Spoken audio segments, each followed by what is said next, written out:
listeners and readers of AwardsWatch.com. This is the Awards Watch Podcast, episode 236. I'm your executive editor, Ryan McQuade, and joining me today is our editor-in-chief, Erik Anderson. Hello. Our associate editor, Sophia Ciminello. Hi, everyone. And Awards Watch contributors, Katharine Peterson. Hello. And Jay Ledbetter. Call me Kevin Costner, because it's draft day. Oh, for it's God's time.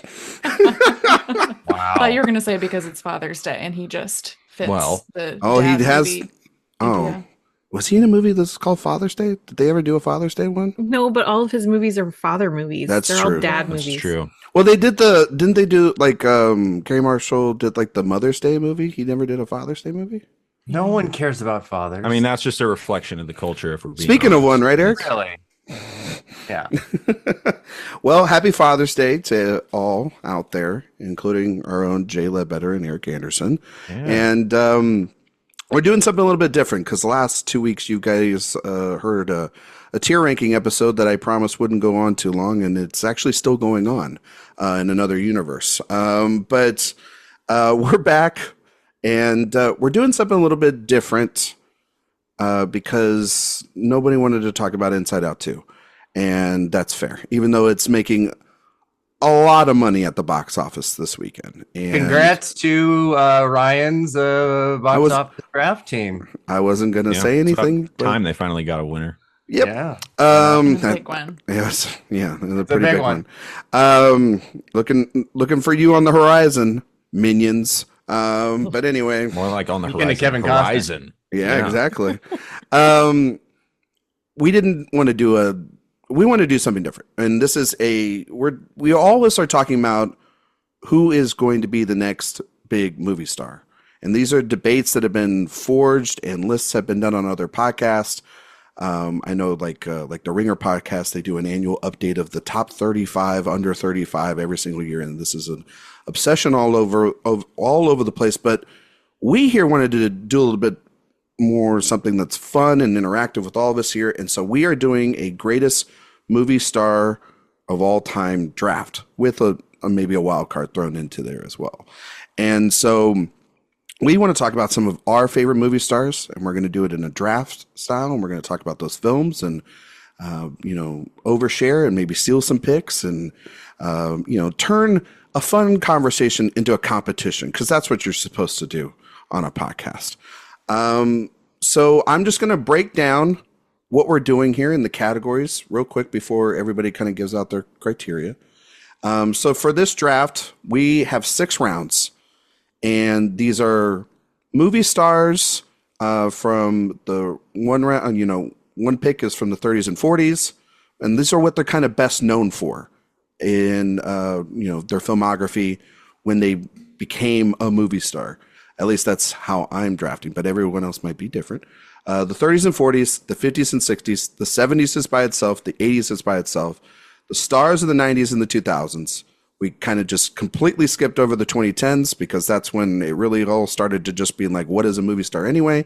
And our wild card today is movie star that is under 35 that we kind of hope is the future going forward. And this was already a question asked in our group chat. Yes, the age of 35 counts. So you can draft somebody that is literally 35 and turning, or is 35 now at the time of recording, or is, got their birthday this year. If So our version is the 30, like if we were doing the list, it would be 35 under 36. Well, I mean, they're not 36. They are 35. What if we don't know somebody's age or they lie about it like Jessica Chastain? That's fair, but also Maybe it's just a little bit of a whatever Margot Robbie situation. whatever Google says it is. We're just going to go with that. Those are the 6 rounds. We don't have a draft order, but I just want to go around real quick. I'm going to start with Sophia.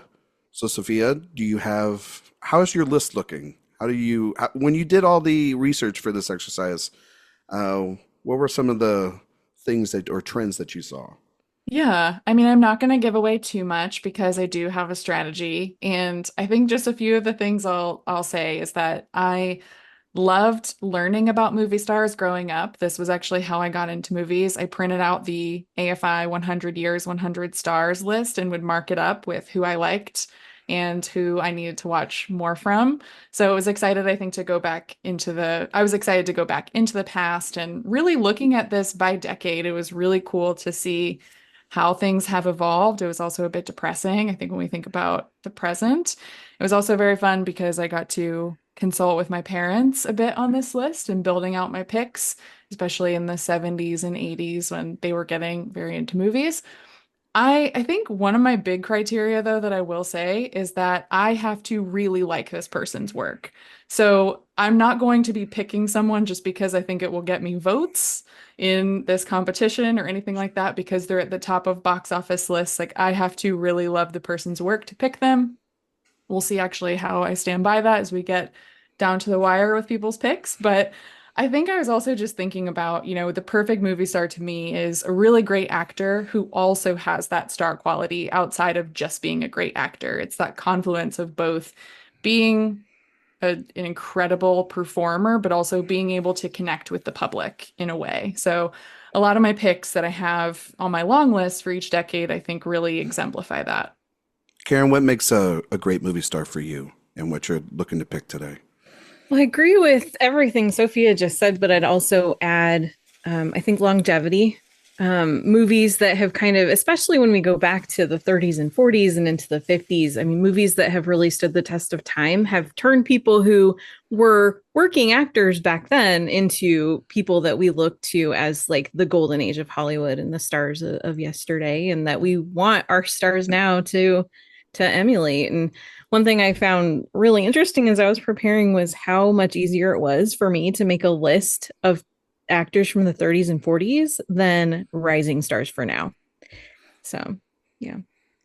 Erik, what was the most difficult, section of the 6 sections to put together? Was it the under 35 for you right now? That is easily the most difficult because, as you know, both Sophia and Karen said, and we'll probably talk a little bit more at length about what is a movie star now is just very different because the public creates movie stars, not, the movies. And there really isn't a drive to kind of create movie stars from the public in a way that it used to be. And that's, as with anything, the fractured amount of social media and technologies and just the sheer volume of everything, television, movies, all of it, just kind of it fractures it to a point where it's hard to go, yes, this person is the whatever of their day. It's hard to really quantify that. And actually, one of the things that I looked at was sort of the opposite of what Karen said in a sense. I did look at longevity, but I also looked at people that have had like a meteoric rise, even if it was a small one, and that has had longevity to it. But this was kind of fun. I don't know what the most cutthroat decade is going to be, but I was kind of thinking about which it would be and where we're all going to go, because I did start looking at my lists and it was really obvious choices. There wasn't, anything weird because I kind of forgot about the point system and that it's a contest. But I think it's going to be really, I think maybe the 30s and 40s are going to be really fun. Yeah, that's where my list is really long there. I love so many of them. Jay, this is something we talk about a lot on Director Watch every week about the movie star. And especially when we're looking at, these movie stars that work with these great directors and where they're at now, we dive deep, obviously, on tangents. Everybody knows about Director Watch tangents on this show. And it's usually about actors and their filmographies. So how are you looking about doing this draft and your thoughts on it, Jay? Because this is kind of like made for you to just love it. Yeah. Yeah. I mean, it is, as a person who is fairly director brained, sort of how I judge a movie star in many ways is just, are they looking to do interesting work, right? Are they looking to work with interesting people And we recently had a conversation about William Smith, who I think is like so immensely talented, but I find that he is sort of a missed opportunity in many ways, because he seems to be more concerned with making a Will Smith movie than a great movie. And so my list is mainly consisting of actors who have both immense talent and also are interested in making great work, which usually means in some way or another giving yourself over to a filmmaker or taking chances and kind of maybe subverting your public persona, things like that. It's going to be a really fun draft. You're right, Ryan. We talk about movie stars often. We've talked about modern movie stars. We've talked about classical movie stars. This is something we talk about regularly, so certainly top of mind at this is like our obsession being brought to you by Erik on our director website. podcast. Yeah, exactly. We talk about movie stars more than so what you're saying is, Jay, you're podcasting. We do. If you get the number one pick, you're taking Will Smith right off the board, right? Yeah, I'm gonna say if anybody is like behind me in the draft order, don't worry about me taking Will Smith. You'll get him.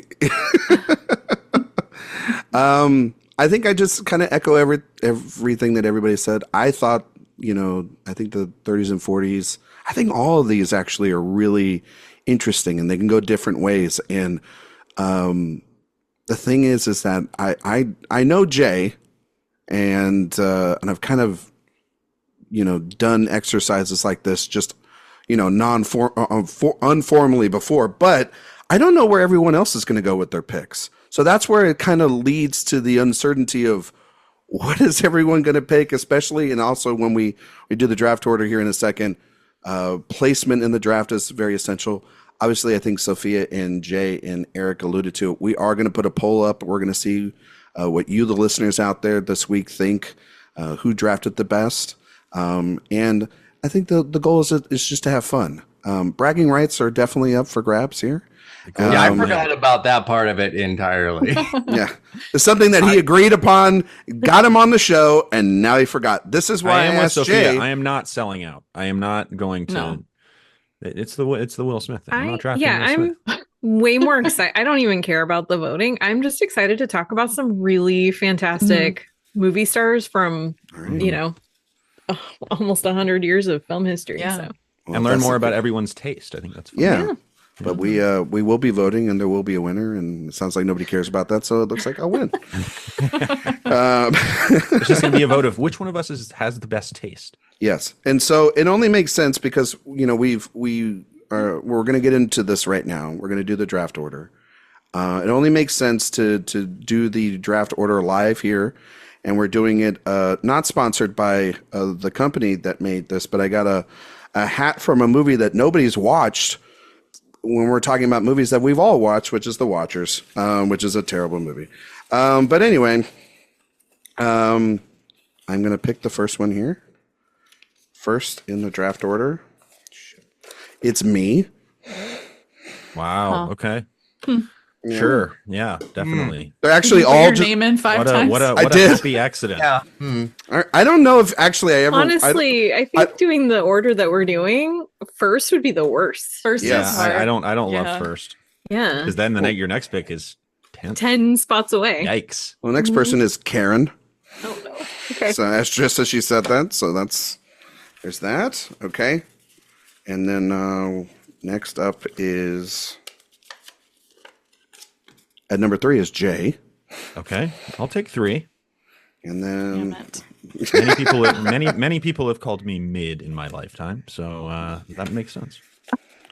4th to pick is Erik, and on the turn, Hot corner, baby. is Sophia Ciminello. I love the turn. I love 5. I love the turn 5, too. 6. That's good. Yeah, Lean into it. You're the back turn. there you go. I got it. We are doing snake order draft. We've got a lot of movie stars to pick, so now is the daunting task of picking who I want to start off this. Oh God! All right, greatest movie star draft. Let's do it, folks. So I have first pick. Oh, I could go so many ways with this. This is honestly really tough. Karen's absolutely right. There's 3 people that I'm thinking about in various categories. But I'm going to go with Actually, I'm going to go with my heart. No, I'm not going to go with my heart. I'm going to leave it there. I'm going to go in the 80s. And I'm going to go with one of the biggest movie stars on the planet. Had a great 80s run. Multiple franchises. I'm going to take Harrison Ford right off the bat. Of course you are. It's the number one pick overall. It's a good I would have done it too. It's the obvious choice. I mean, obviously, when you start the 80s off with Raiders of the Lost Ark, right? Or, before that, maybe a little film called Empire Strikes Back, maybe? Yep, that too. And then you have Blade Runner. And then, of course, obviously, the Indiana Jones sequels. Ford is just like the epitome of what we want out of a movie star. And before in the 70s, he's obviously Star Wars. He was working with Coppola, with the Conversation and Apocalypse Now. He has Witness, which is his Oscar nomination and his only Oscar nomination in the 80s. His hottest movie too. He is so hot. Oh my gosh, yes. Working Girl Ford, for me is peak Ford. Yeah. And he has the Indiana Jones trilogy that kind of is just in that decade, and those are the only ones that matter, right? So there you go. And then obviously, of course, once he gets into his 90 run, he has the Jack Ryan movies. He has The Fugitive, which is one of the all-time rewatchable movies of all time. Air Force One, which is great. And then Hollywood Homicide. Yeah, that's a good movie. And he's got some great. He's got K-19, The Widowmaker, right, guys? What Lies Beneath, which is actually a kind of underrated Zemeckis film, in my opinion. I love What Lies Beneath. And then over the last 20 years, he's either gone back to his franchises and either killed off his characters, or you kind of wish his characters had been killed off. Dial of Destiny, and then he'll throw in A Morning Glory, or everyone's favorite, The Age of Adeline. That is gonna not talk about Mosquito Coast, or if you want to throw it in there, you can, Eric. Yeah. That's his Weir era. His Weir. Yeah, exactly. Weird. That would be a really good. Let him in here. Yeah.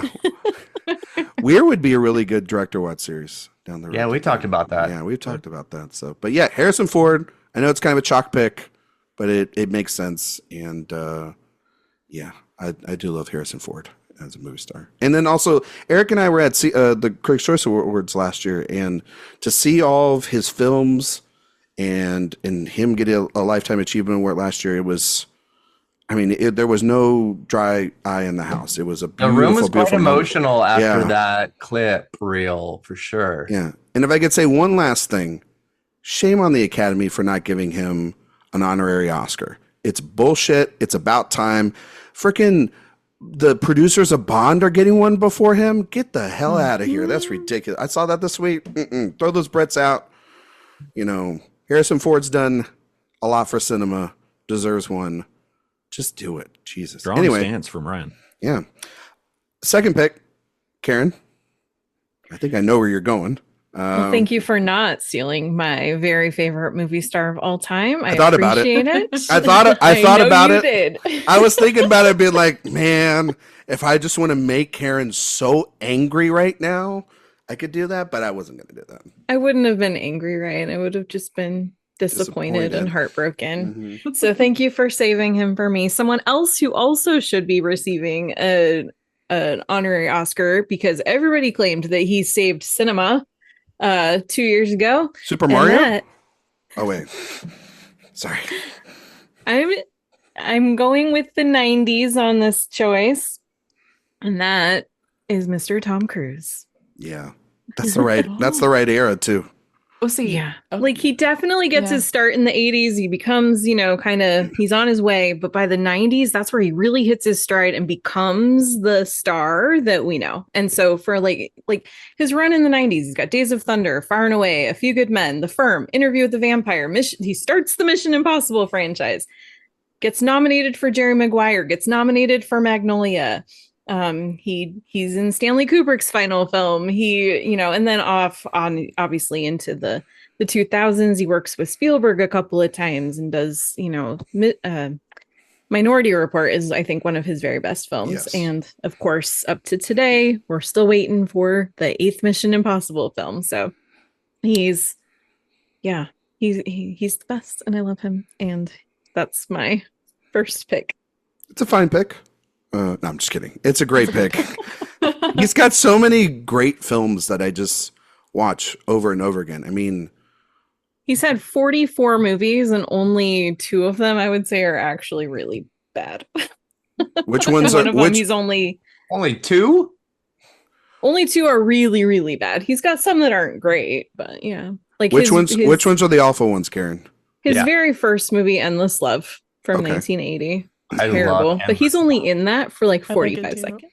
Okay. And then, oh my gosh, that movie's so bad. And then I think his worst movie that he like is really the star of is Jack Reacher 2, because that is the only movie where you watch that and you can tell he is doing that because he is on contract with the studio to do a sequel, and that is the only reason he showed up. And he normally isn't like that on screen, even in a movie that's not so great, like Rock of Ages, for example. He's still giving it his all. And Jack Reacher 2, he absolutely is not. So I'll tell you this, Karen. He is in one of the. I don't like this movie at all, but he is in Robert Redford's Lions for Lambs, and his sequence with Meryl Streep is the best sequence in the film. The rest of that film is garbage, but the back and forth between, because it's 2 movie stars in a room, just delivering,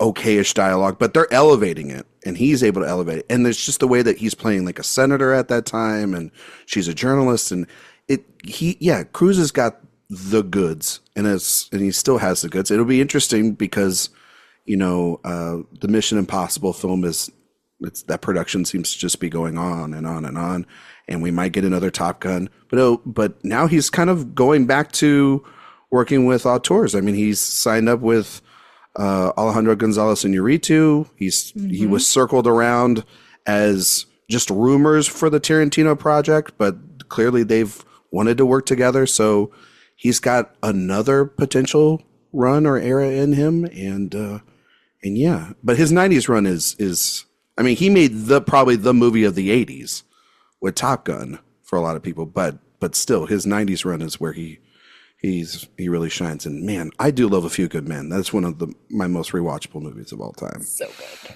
So good. That's wild. I had Cruise on my 80s list because yes, definitely the 90s is where he took all of the cachet that he got from the 80s and turned it into something. But then I think about the 80s where he had Top Gun to something ridiculous like Cocktail, and then very serious stuff like Color of Money and Rain Man, where he's like, I know what my power is, and I know exactly what I want to do with it. And that's when he kind of changed very quickly, because his rise was pretty fast. And but he definitely created his own movie star persona, maybe almost more than anybody did in that era. And the audience just went along with it. Still does. Yeah. All right. Karen's pick there. Tom Cruise. It's to Jay. Yeah. In the middle. Sandwich pick, Jay. All right. Where are you going? I get my 1-1 here. In my opinion, the greatest movie star of all time. Let's go courtside at Staples, baby. I'm talking Jack Nicholson. I'm going to go 1970s for him. You could argue 70s, 80s, or 90s, in my opinion, but 70s, he's got multiple Best Actor Oscars in that decade. You look at his filmography, he epitomizes what I kind of mentioned at the beginning of the podcast, a guy who is an incredible actor who is also very interested in making good stuff, and not only making good stuff, but sometimes getting interesting stuff made like by himself and propelling those films to be the filmmaker's true vision. Like you look at something like Witches of Eastwick, the studio was like, you got to change this. And Nicholson was like, no, I will bail. Like I will leave set tomorrow if you don't let him do what he wants to do. And, he shows up in small roles and stuff like Reds and Mars Attacks and, just these films where it's sort of like he is sort of this gravitational force that makes them recognize their true vision. And then also he's in stuff like Chinatown. Ever heard of it? How about The Shining? Maybe you've heard of that one. I mean, you could really go down his filmography. It's one of the greatest of all time. Also in A Few Good Men. So everything that you just said about that film applies to Nicholson. Does. And he's just, you look at the directors that he's kind of attached himself to, you know, obviously big collaborator of James L. Brooks, great even when he's in a large role or a small role. Also won an Oscar with Brooks, obviously. He's just so versatile, in my opinion, just so interested in making fascinating work. And then also he'll show up in some blockbuster stuff like Batman and make one of the most memorable comic book villains of all time. He's in multiple Burton movies, which I guess people don't really remember. But and then even in his later career, he's doing Alexander Payne stuff. He's doing The Departed. The dude was a huge deal for 35 years and then called it quits, basically. And he's a legend. He is, in my opinion, the greatest movie star of all time. He is known as, for me, when I was growing up, even outside of his movies, he had the seat, right? The seat at the Oscars, the prime seat right there that you flash to the audience. King of Hollywood. He had the sunglasses and everything. And you know what I mean? And it was Jack, you know? So I agree with you, Jay. This was one of the three people I was thinking about with the number one pick. And it's the right era too. Cause this is, you know, cause you also have his films that he made as a director as well. And, you know, there's even movies like Cuckoo's Nest and Five Easy Pieces that you didn't mention either, but he was sort of, and then Easy Rider as well. He's in all these influential films. And you know, he also handed the Oscar to Crash, which Erik loves. So there you go. I can still hear. Yeah, that was enough to take him off the. No, actually, his delivery of that is enough to keep him on the list at number one of all time. His wow, you know what I mean? Like it's just Crash. Yeah, Crash. You know what I mean? But no, and I mean, yeah, I mean, he even transcends just movies and culture because I mean, like he is. When you think of celebrities. He's one of the few celebrities who you think of at a sporting event, like, you know, it's Spike Lee with the Knicks and it is Jack Nicholson with the Lakers. And he is courtside. He's got those shades.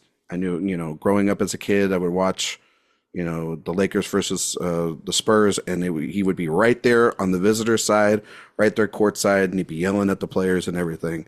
Yeah, it's Jack. You know what I mean? The king of the bad hairline. Yeah. Yeah. The king. But anyway, that's our number 3 pick, or to Erik. Good job, Jay. Good job, Jay. Erik, now you have to wisely, pick. Erik. Okay, I mean, under 35 pick. We're all watching you. No. I'm going with the 80s because 2 on my list were already taken, and I don't think what I'm going to pick is going to like be what somebody else would pick. I don't feel like it will be, even though it seems like an obvious choice. But funnily enough, and this has nothing to do with my pick other than me going on a tangent, I watched the Bratz documentary from Andrew McCarthy last night.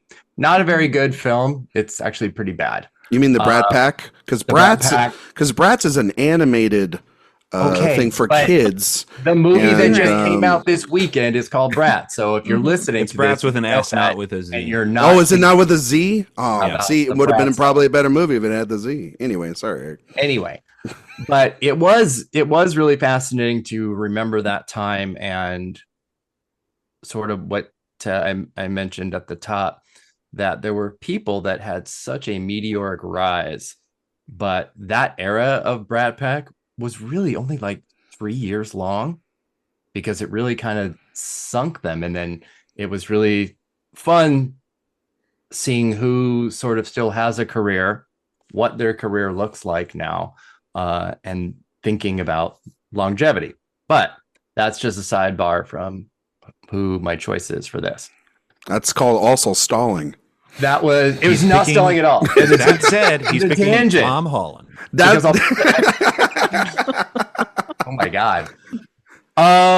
So the person that I selected for this, I I think obviously this is the right decade for them, but they've had longevity. They came from the world of stand-up and Saturday Night Live and blew up in a way that nobody ever has since. And that is Eddie Murphy. Yeah. Yep. That's a good pick. And right at the beginning, 48 Hours, Trading Places, which I just rewatched like 2 weeks ago. Great movie. So fucking good. And that's before we even get to Beverly Hills Cop. That's before we get to his own direct. It's, I don't think, and I think this is going to be part of listening to these names and lists, is that obviously what has defined a movie star and where audiences will gravitate, whether it's box office or not, because I think box office is obviously a part of what we're talking about, is that it will be a predominantly white list, because that is the history of movie stardom. So he sort of is in a place like Will Smith that has been reserved for very, very few people, very few men or certainly women of color. And he did movies that were funny and completely fit his style, but it never felt, I don't think, but you know, I'm saying this as a white person, like pandering often to white people. When he did, it was sort of making fun of that. And I don't know. I just think I think his run in that decade is almost not unmatched, but it's pretty spectacular. You have Raw and Coming to America too in there. And Delirious. Yeah. I made my list, you know, I kind of ranked my order for each of the decades that we're talking about, and Harrison Ford and Eddie Murphy were my top two for the 80s. So absolutely, good. So it was the right choice. 100% the right choice. Yes. Erik, I was just going to ask you, did you consider Murphy for the 90s, 2000s but you didn't go there because of Pluto Nash and how much you love it, or Daddy Daycare? Wow. Norbit? No? Didn't want to go there? Yeah, my love for Norbit is well known. The social media. Yeah. No, Murphy's great. And I mean, like a couple of years ago when he went back to SNL, it was such a big moment because he didn't go back. He hadn't hosted since he left the show. He did go back during, I think, their last anniversary show, but it was so awkwardly put together, him just coming out and being like, hey, it's me, Eddie Murphy, and that's it. And they wanted him to, you know, be in a sketch, and they wanted him to do his Cosby impression, and thank God that didn't happen, because that wouldn't have aged well. But he's still a big figure. I mean, and even now, he still can surprise us and give us a great performance, like in Dolomite Is My Name. But then he can do, like, you know, Coming to America 2 and Candy. Yeah, well, yeah, you know. But his 80s run is fantastic. And it also, I was thinking about, like, we're thinking about movies that should be like it's the whole streaming conversation. I mean, like, everyone's been talking about, and sort of the inspiration for all this was Hitman this past weekend. Why the hell is Beverly Hills Cop 4 on a streamer on July 4th weekend and not in theaters for everyone to see? And if you want to go, oh, well, people won't go see an R-rated movie, the tracking for Deadpool Wolverine is insane. No, it's because Netflix bought it. I mean, that's exactly. And it's just, but it seems like a no-brainer. No. It seems like a no-brainer though. Maybe more so than Hitman, because Hitman seems like still like maybe a challenge for audiences to go to unless you market it right. But yeah, that movie being on a streaming platform and not being in the theater, that franchise, I'm not saying it could be Top Gun level, but it is a long return to a franchise that people have been wanting to see a return to for such a long time. And let's hope it's better than Coming to America 2. That was a little rough. That was tough. Or Beverly Hills Cop 3 for that matter, which is a very bad Still haven't seen that one. Don't. Yeah. But you're a completist, and you will. Well, I just like to. Normally, I like to watch movies made by good people. So Atlantis is kind of right up my alley. No, but that's still a really great pick, Erik, and right here too. So Sophia, fifth pick, and also the sixth pick. So you got two picks. It's time. Yeah. So I thought of a lot of different places I could go here, and in honor of me being the last pick, I'm selecting the last movie star in the 1950s and 60s, Paul Newman. I will be taking him there.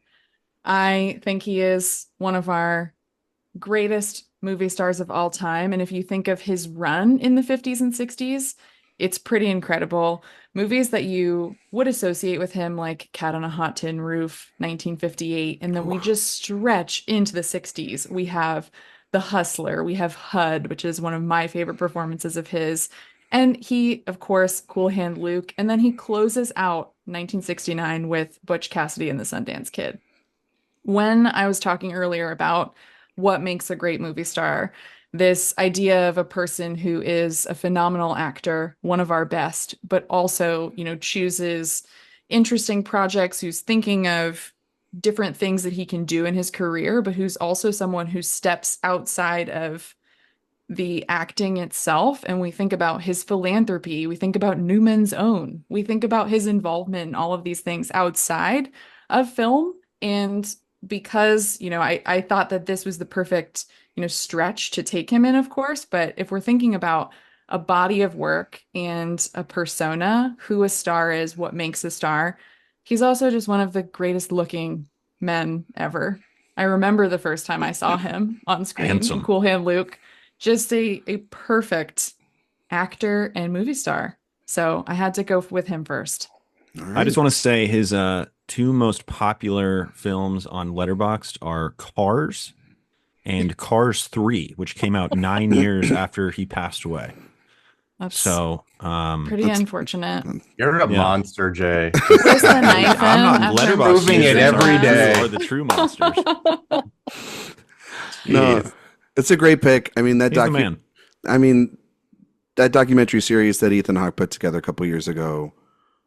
One of my favorite things of the decade so far, of both television and film, and really just also put a spotlight on the struggles he had with his rise to fame, and then behind the scenes of his wife Joanne Woodward and what she had to sacrifice.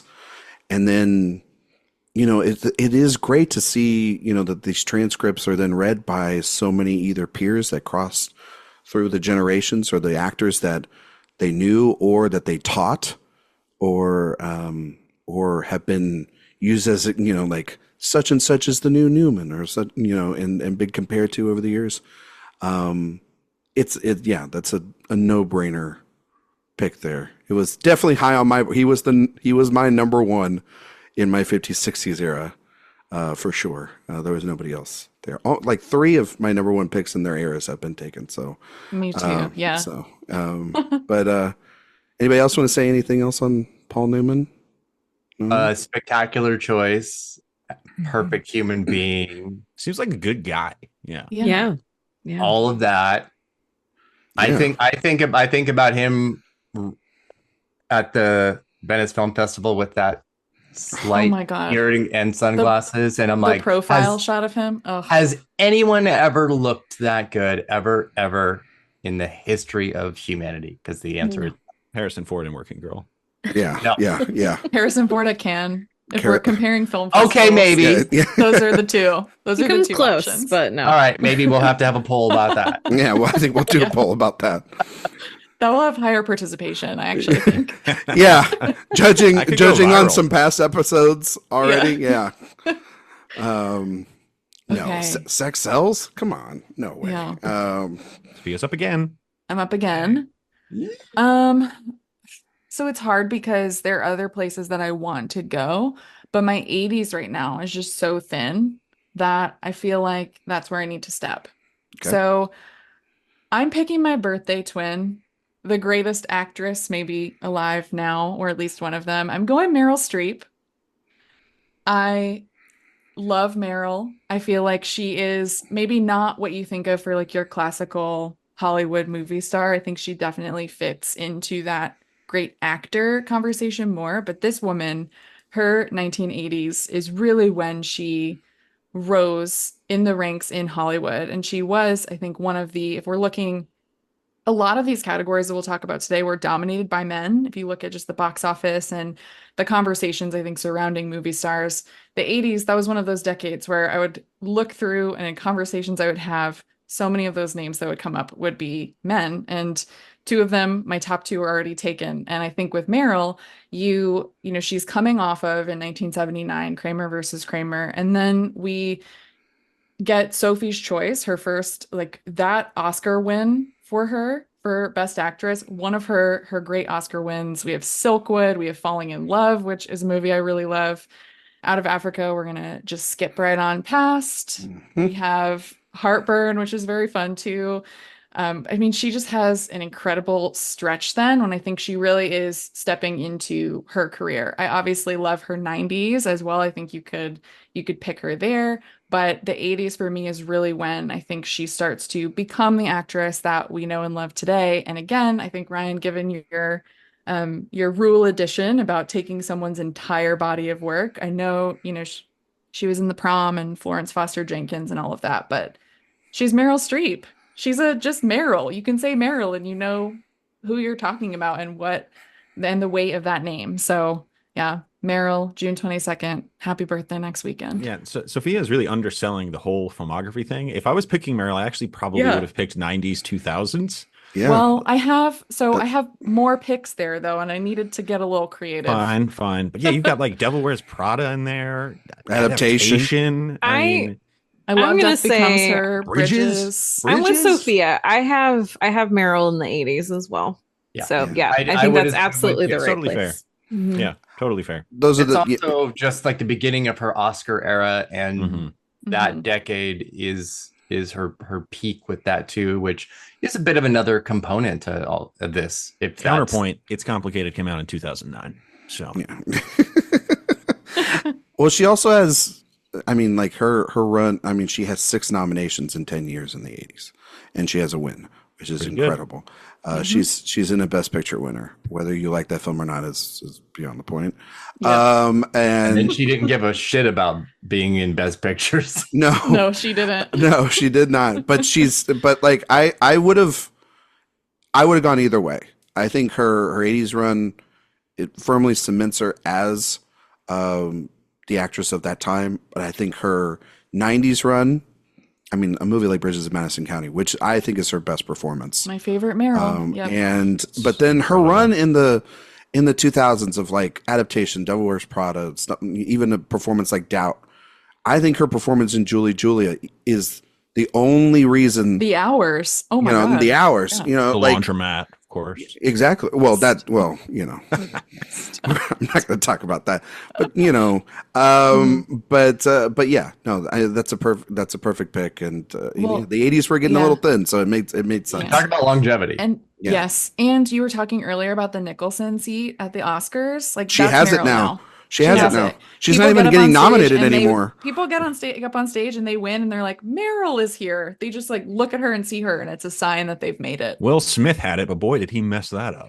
Oh my God, Jay. Golly. No, but like, I mean, yeah, she's what every modern actress hopes to be, is Meryl Streep. Yeah. And I'll never forget her winning the Golden Globe special award or whatever, and Viola Davis's speech before that about how much she, you know, just means to her, and how her husband Julius was just like, you got to go tell her how much you feel, you know, how much this lady means to you, you know. And so it's every female actress that's working today, it's got a little bit of I want to be Meryl in them. All right, it's back to Erik, second pick. Oh, because we're going backwards. That's right. Yeah, we're going backwards. We're not going in regular order. order. Wait for 10 years. Nah. Yeah. That's me right now. Hello. Yeah. Okay. I think I'm going to wait on this decade because I don't think anyone's going to pick this. Okay. Um, Strategy. Okay, I am gonna go. Damn it! Should I do this? Just do it. Just do what your heart says. No, I'm gonna be kind. Jason Momoa, under 35. I'm gonna be kind. I'm gonna be kind. So Momoa is like 45. I know I was he gonna is. say, Just how old is he? Just let him break the rule. I don't think so. Oh my God. Okay. You're making this podcast longer than it needs to be. I am because I'm trying to Okay. It's like Sophie's choice. Yeah, literally. Her power, right? Her power. Right decade is what I'm. It is the right decade. Okay. Oh, but just. Okay. Erik. All right. I'm going. Oh, that's right. It's both. It's 90s, 2000s. Oh, yeah. This actually makes it really easy. Okay. I am going with Julia Roberts. Oh, no, I was Oh, good choice. I'm going 90s, 2000s. Actually, didn't steal mine. Thank God. So, yes, I was like, I know where Jay's going. obviously I had Will Smith too. And I'm like, am I going to really be horrible now that Jay has like revealed like his feelings, and do I want to just stomp on them on Father's Day? I mean, yes. Now it's over. You have taken your finger off the chess piece. It is over. But it is over now. Yes. And yeah, Julia Roberts. I don't know how there isn't really a bigger female star of the 90s than her. And again, as we will probably reiterate, she was really propped up and created by audiences as somebody. She kind of did these little tiny things. Satisfaction, stupid movie, but just caught the right people's eye. And Mystic Pizza, also really, really good. 80s. Love that movie. And then Steel Magnolias in 89 put her on every map, on audience, on the Academy's map, on box office, and that catapulted her into her 90s. And she started the 90s with Pretty Woman, and became an actress who could sell a movie on her name really easy and really quickly. And did Sleeping with the Enemy. I love, one of my favorite thrillers of the decade. Fantastic movie. But she also kind of did the thing where, like, halfway through, she realized her power and said, okay, I want to make things that are completely subverting what people want me to do or expect me to do. And they didn't go very well, like Mary Riley or Michael Collins, but she still was able to have the wherewithal to not keep herself in a cage of what was expected of her. So I really love that she did that. Even if I don't like the movies, I still like it when a big star lets themselves break from these star movies and do smaller things. But then, maybe licking her wounds from there, went back to her tried and true roots with My Best Friend's Wedding, which I think is maybe not her best performance, but it's top 3, maybe top 2. Absolutely love her in that. And then she ends the decade with Notting Hill, easily regarded as the best, if not one of the best romantic comedies of all time. So again, keeping with like what she's known for and good at, but just being the very, very best at it. And, that's right before we got into her Oscar win, which I think I just commented on the runner-up is recent episode. There isn't really a bigger movie star Oscar win performance than this. I think this is the definition of it in every possible way. And the timing was exactly right for her. So she She entered the decade and left the decade in like perfect movie star form. It's one of my favorite Best Actress wins of all time. I love Erin Brockovich. And then working from that, then she's part of one of the greatest ensembles of all time. A year later in Ocean's 11 with Soderbergh. And she's part of that franchise. And then she's in a movie like Closer a couple of years later, where she's fantastic in. And working in Mike Nicholson's last film, Charlie Wilson's War. Whether you like that movie or not, she's working with big directors. She's able to go through multiple different genres. I think it's a wonderful pick. And also she was high on my list for the 90s and 2000s because when you think of the phrase America's sweetheart, it's Julia Roberts, and even her and Clooney still, they had that movie come out, what was it, A Ticket to Paradise, and it made a pretty decent chunk of change because people want to see Clooney and her up on the big screen because they're movie stars and people love going to just see an easy breezy romantic comedy, which she is known for. And then she was in Leave the World Behind, which is a bad movie, but still a lot of people watched it on Netflix or whatever. So I liked that movie. So I'm just saying, I really liked. So she did an interview with Oprah years ago, and this is after she had, I think, recently gotten married. I think this was before she even had kids. But she was talking because she married Danny Moder, who was a cinematographer, and she was talking about how being with him on a movie set was the first time she'd realized how dumb her job is because she felt so self-conscious pretending in front of her this man that she's now totally in love with, and it was just so endearing to listen to her talk about that. And that's always stuck with me. I don't know why. It's just a silly little thing, but she's a fantastic actress, one of my very, very favorites. So that's a great pick.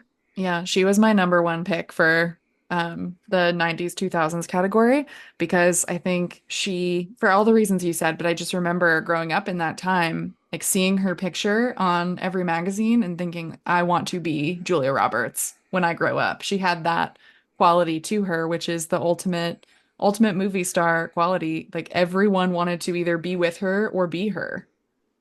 Yeah, she had the hair and the teeth and everything. It was just that perfect smile. Everything she wears in Notting Hill. Oh my God. Georgia girl, shout out.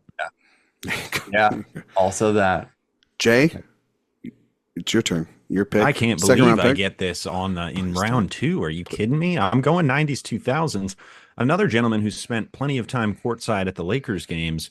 And I should mention, in one of the great Father's Day experiences one can have, 15 minutes before this podcast, I was crying to the ending of Man on Fire. God damn it. It was damn you. It was a great day. Denzel Washington, an all-timer. You want to talk about handsome, you want to talk about charismatic, you want to talk about a great performer and one who is willing to give himself over to filmmakers. Denzel, 2-time Oscar winner, Spike Lee regular, Tony Scott regular. You can hear more about that on the podcast Director Watch on the AwardsWatch podcast network. But he is just one of the all-time greats, one of the definitive movie stars of the last 35 years. You talk about longevity, skill, craft, willpower, just true love of cinema. He's the guy of the last 35 years, in my opinion. His filmography is undeniable. Just look at Malcolm X. If you say Malcolm X is the greatest performance anyone has ever given on film, I won't argue with you. And then you could argue it's not even his greatest performance, and I'd be like, you know what, I could hear that argument. So that is his power. Denzel, and even in he'll do schlocky fun stuff too, like Ricochet, I think is such an underrated piece of 90s schlock. He'll do the Equalizer films. He'll have his relationship with Fuqua. Versatility, skill, 1 in a million. Denzel's got the movie star quality for sure. Yeah, I knew Jay. Jay, I am so disappointed in you. I am stunned that I took Denzel. Yes, instead of someone else. Yes. Oh, well, maybe that person will come back around. I can't even think of who it is off the top of my head. Wow, I thought you were going to know who it is. Yeah. Tom Holland. Close. This was going to be my next pick. It's my number one of the 90s, 2000s. It was not even close. I love Denzel Washington. He's what I think of when I think of a movie star. We've talked about him a lot because of, yes, the Tony Scott series. A couple weeks ago, I rewatched Malcolm X. I would put it up there as one of the greatest performances of all time. Here. Who's Erik talking about? I'm clearly forgetting something fundamental to my personality. But yeah, it's a perfect pick. This was the head over my heart thing. I almost went with Denzel to start this whole thing, but I went with Ford. But yeah, it's a great pick. I love Denzel Washington, and yeah, he's one of our last movie stars that we have, where people want to see. We should not have 3 Equalizer movies, but we do, because people want to see him in those movies on the big screen in those action vehicles. Well. They do really well. Yeah. I mean, they're not. 2 of them are not good, but he will still make them. You know what I mean? Like and he will find other projects to do, like we said on the show, to get for that itch that he has to do action films. But then he also is making his next movie is with Spike in High and Low, and so he goes back and forth, and he is exactly what you kind of want in the model of a movie star. Yeah. I think I know who you might be talking about now. Well, and going back into the 90s, like there were so many movies he was in that I would go just because his name was on the marquee, you know, like, I mean, what was it? Virtuosity? Like, I remember going to see that in theater, dragging my best friend to see that just because Denzel was in it. You know, I mean, that's just the kind of star power that he has. So, yeah. Yeah. All right. Yeah, it's Denzel. What more can you say? Karen, your second pick. I honestly, it's so fascinating watching all of you and the directions that you go with decades, because I really didn't think this person would still be available when it came back to me. And I'm going classic Hollywood. When I think the classics, when I think old Hollywood star, I go to Cary Grant. One of the most beautiful humans alive. Damn it. My number one in that too. Where are you going? You going 30s, 40s, 50s? I'm doing 30s, 40s, because I think he gets his start in the 30s. The 40s is really where he becomes a star, and then obviously into the 50s. You know, it's just, oh yeah, I love Cary Grant so much. But yeah, his early films. He's working with directors like Dorothy Arzner. He does a couple of movies with Mae West. And then he goes into the 40s, and he does, in the late 30s, he's doing The Awful Truth and Bringing Up Baby, Only Angels Have Wings. And then he gets into the 40s, and it's His Girl Friday and The Philadelphia Story, Penny Serenade, Suspicion, Destination Tokyo, Once Upon a Time, Arsenic and Old Lace, and he gets 2 Oscar nominations in the 40s. And then in the 50s, he's got To Catch a Thief, An Affair to Remember, North by Northwest, Operation Petticoat. And then in the 60s, he's got Charade. I mean, it's just like, not bad. He is he's one of the greatest movie stars of all time. And I cannot believe that I got he was still available for me. So thank you guys. Also handsome. Yeah. Very handsome. Very handsome. I read one of his biographies, and one of the most interesting things I think that comes up when you talk about Cary Grant, and there are many, but in terms of just box office and that part of his career, is that movies of his would flop or not do well, and it would always be, in spite of that, Cary Grant is on to do this next thing, and he will draw audiences in. It's like, even though some of those movies might not have been huge hits at the time, that longevity piece that we talk about, his body of work speaks for itself. Yeah, it persists. Yeah. I'm sorry, Karen. So you were going which era? I took him for the 30s and 40s. 30s and 40s. Okay, perfect. Mm-hmm. What I thought. Okay. All right. This is fascinating because we've got 3 picks in the 90s, 2000s, 3 in the 80s, and just 1 each for old Hollywood. Is for old Hollywood there for the taking. Yeah, we're working our way backwards. It's stacked. Yeah, it is stacked. That's why I think Cary Grant's best role is Randolph Scott's roommate, but that's just well, they were just roommates. Yeah, they just shared an apartment. They were good chums with a bachelor pad. Love a roommate. And if you believe that. All right. So I have my second. I have 2 picks. Great. Oh, this is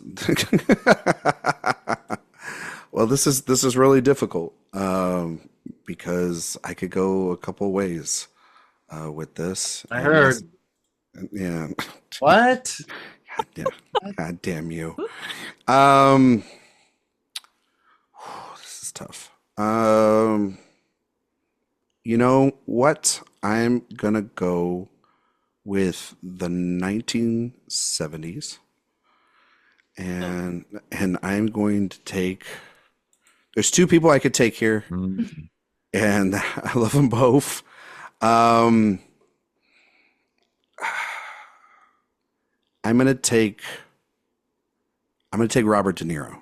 Okay. You took the one side of the coin. Yeah. I did. I think in terms of his rise in the early 70s, obviously with Scorsese, which is so important to so many actors. When you hear about, even somebody like Leonardo DiCaprio and many actors that we have grown up to love, they talk about that collaboration between Scorsese and De Niro. And if you watch Mean Streets, that is an introduction to a type of filmmaking and acting that we kind of chaos that you don't get to see a lot. Then obviously Godfather Part 2, which he's extraordinary in, wins his Oscar, one of his Oscars. Then you have Taxi Driver, Sophia's beloved New York, New York. You have The Deer Hunter, you have Raging, and then this goes right into Raging Bull and King of Comedy. And then the 80s start, by the middle part of the 80s, it starts getting a little bit more dicey. But not really. You got Midnight Run in there. Yeah, you do. Yeah. But then you also have like Angel Heart. Well, that's got nothing on his 2010s. Yeah, exactly. Like, what is it like? We love a dirty grandpa. Yeah, and and everything. But what if a grandpa was dirty? But crazy. No, I mean, like De Niro is such an important figure that era of him in the 70s is idolized. It is what we all remember him for. It is then what he and Scorsese go back and look at, and things like Goodfellas and The Irishman. He's still delivering great performances like he did in Killers of the Flower Moon last year.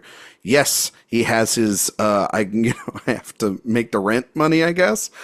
Still, I have to buy every piece of property in the greater New York area. Tribeca is his. Yeah, the area and the film festival. That is his. He owns that. So to own a part of the city that you love so much, but I just love that era of De Niro and what it then leads to.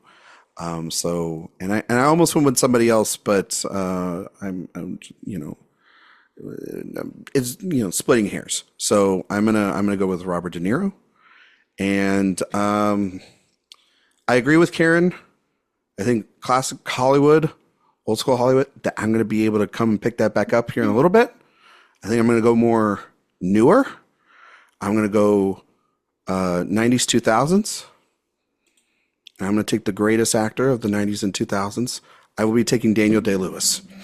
Are you kidding me right now? Yep. Wow. That's rude. Daniel Day-Lewis. We've got the first assault. God. Are you serious? Yes. I will take Daniel Day-Lewis. I will take Daniel Day-Lewis. Okay. I love Daniel Day-Lewis.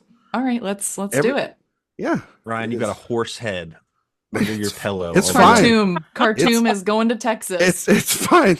It's fine. Wow. Just coming off of My Left Foot in his Oscar win. We get Last of the Mohicans. Tell me. In the Name of the Father, The Crucible, The Boxer, Gangs of New York.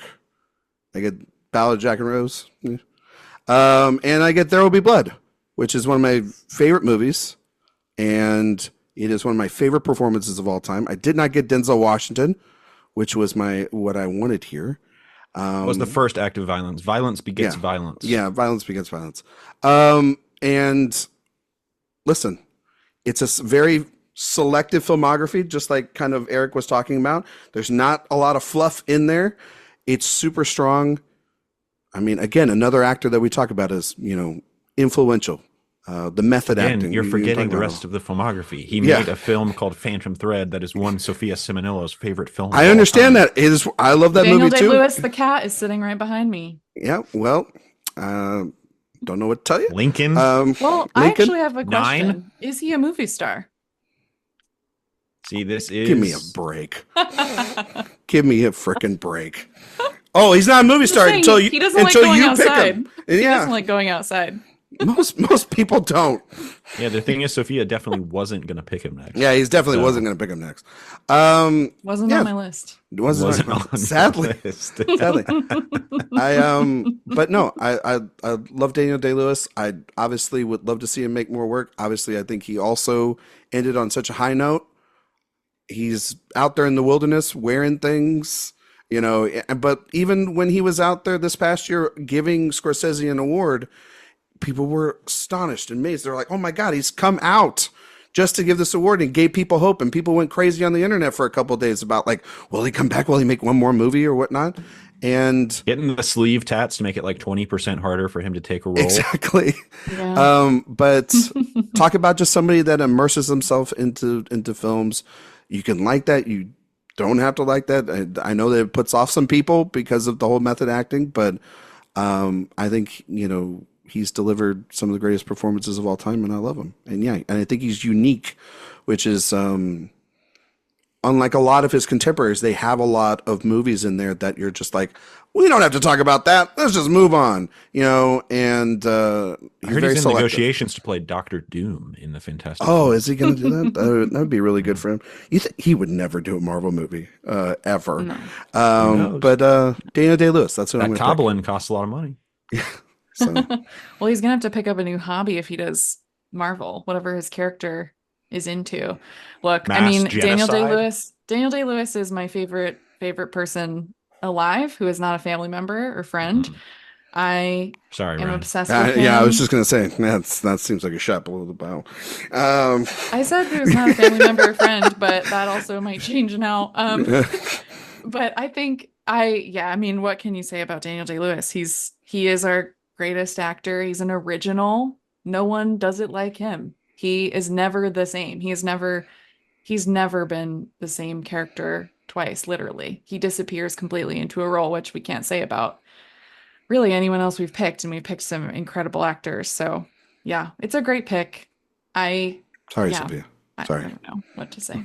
Hey, Let me be the first to eulogize Ryan McQuade after that pick, because the death stare that Sophia gave you was recorded. It was Cyril Woodcock. Too bad we're not releasing the video for this. I think we need to release the video. People are going to want it. I'm just saying. He was literally number 2 on my board. I don't know what to tell you. After Denzel, he was literally in that spot at number 2. Like it was not like I was picking him all the way down here as a sabotage move. Like I was literally picking that. And you know, he, like Sophia said, he is unique. He's an original. Okay, so, sure. I'll justify it's my pick. Karen, your third round pick. No. Sophia. No, it's not Sophia. It goes It's not to- me. Oh, no, I it have is to Karen. wait. Sorry. I have to hear she's- that, and then I have to wait. I lost Yeah, it. yeah. I was just. Oh man. Which Sophia means on I the won't mind make an 'cause she was so emotional. hurt. I won't make an emotional. In my mind, it pick. was like I can- Sophia That's would have true. made it the next. That's true. No, But you will be stewing.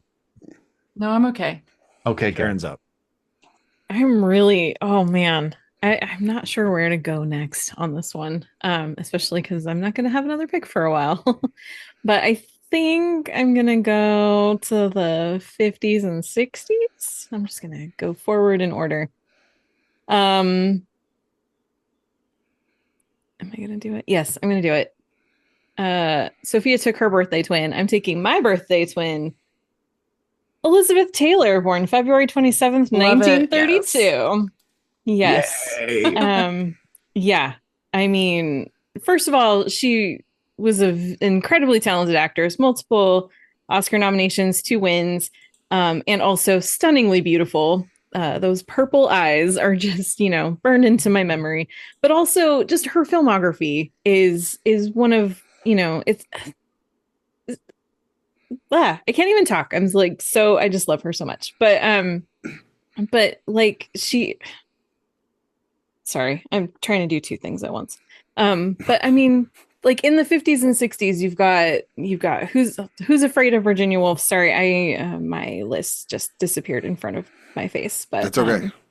Thank you guys. Suddenly Last Summer, Cat on a Hot Tin Roof, Giant. The last time I saw Paris, I mean, everything that she was in was just incredible. Not everything she was in was incredible, but she was always incredible in it. And just truly a gift to film history.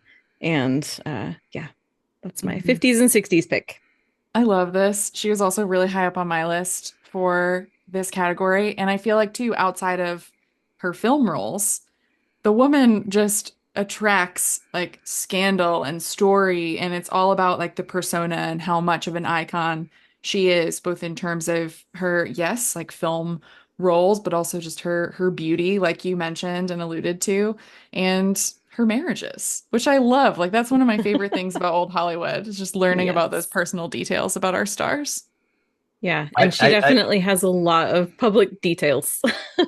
I think she's probably one of the top 3 people that anybody, even now, when you think about what a movie star is, she is on that list, because she really did define that through her work, through personal life, through philanthropy later. It's there are fewer people that have been able to encompass all of those things, do it in the public eye and in a way that the public absolutely just loved and craved. And just like, I mean, with the marriage thing, outright just adultery and very just open. And it was such a, I mean, between her and Debbie Reynolds, oh my God. I mean, it's just, you're just, this was the reason why like Hollywood gossip rags existed, was because of her exploits. But it was a great thing that it, as much as those were, it never took away from her as a performer. She was also somebody like Julia Roberts and like lots of very attractive stars. Their desire to do very serious work really came through, and obviously Virginia Woolf is the pinnacle of that for her. Yeah. So yeah, there are fewer great movie stars than her.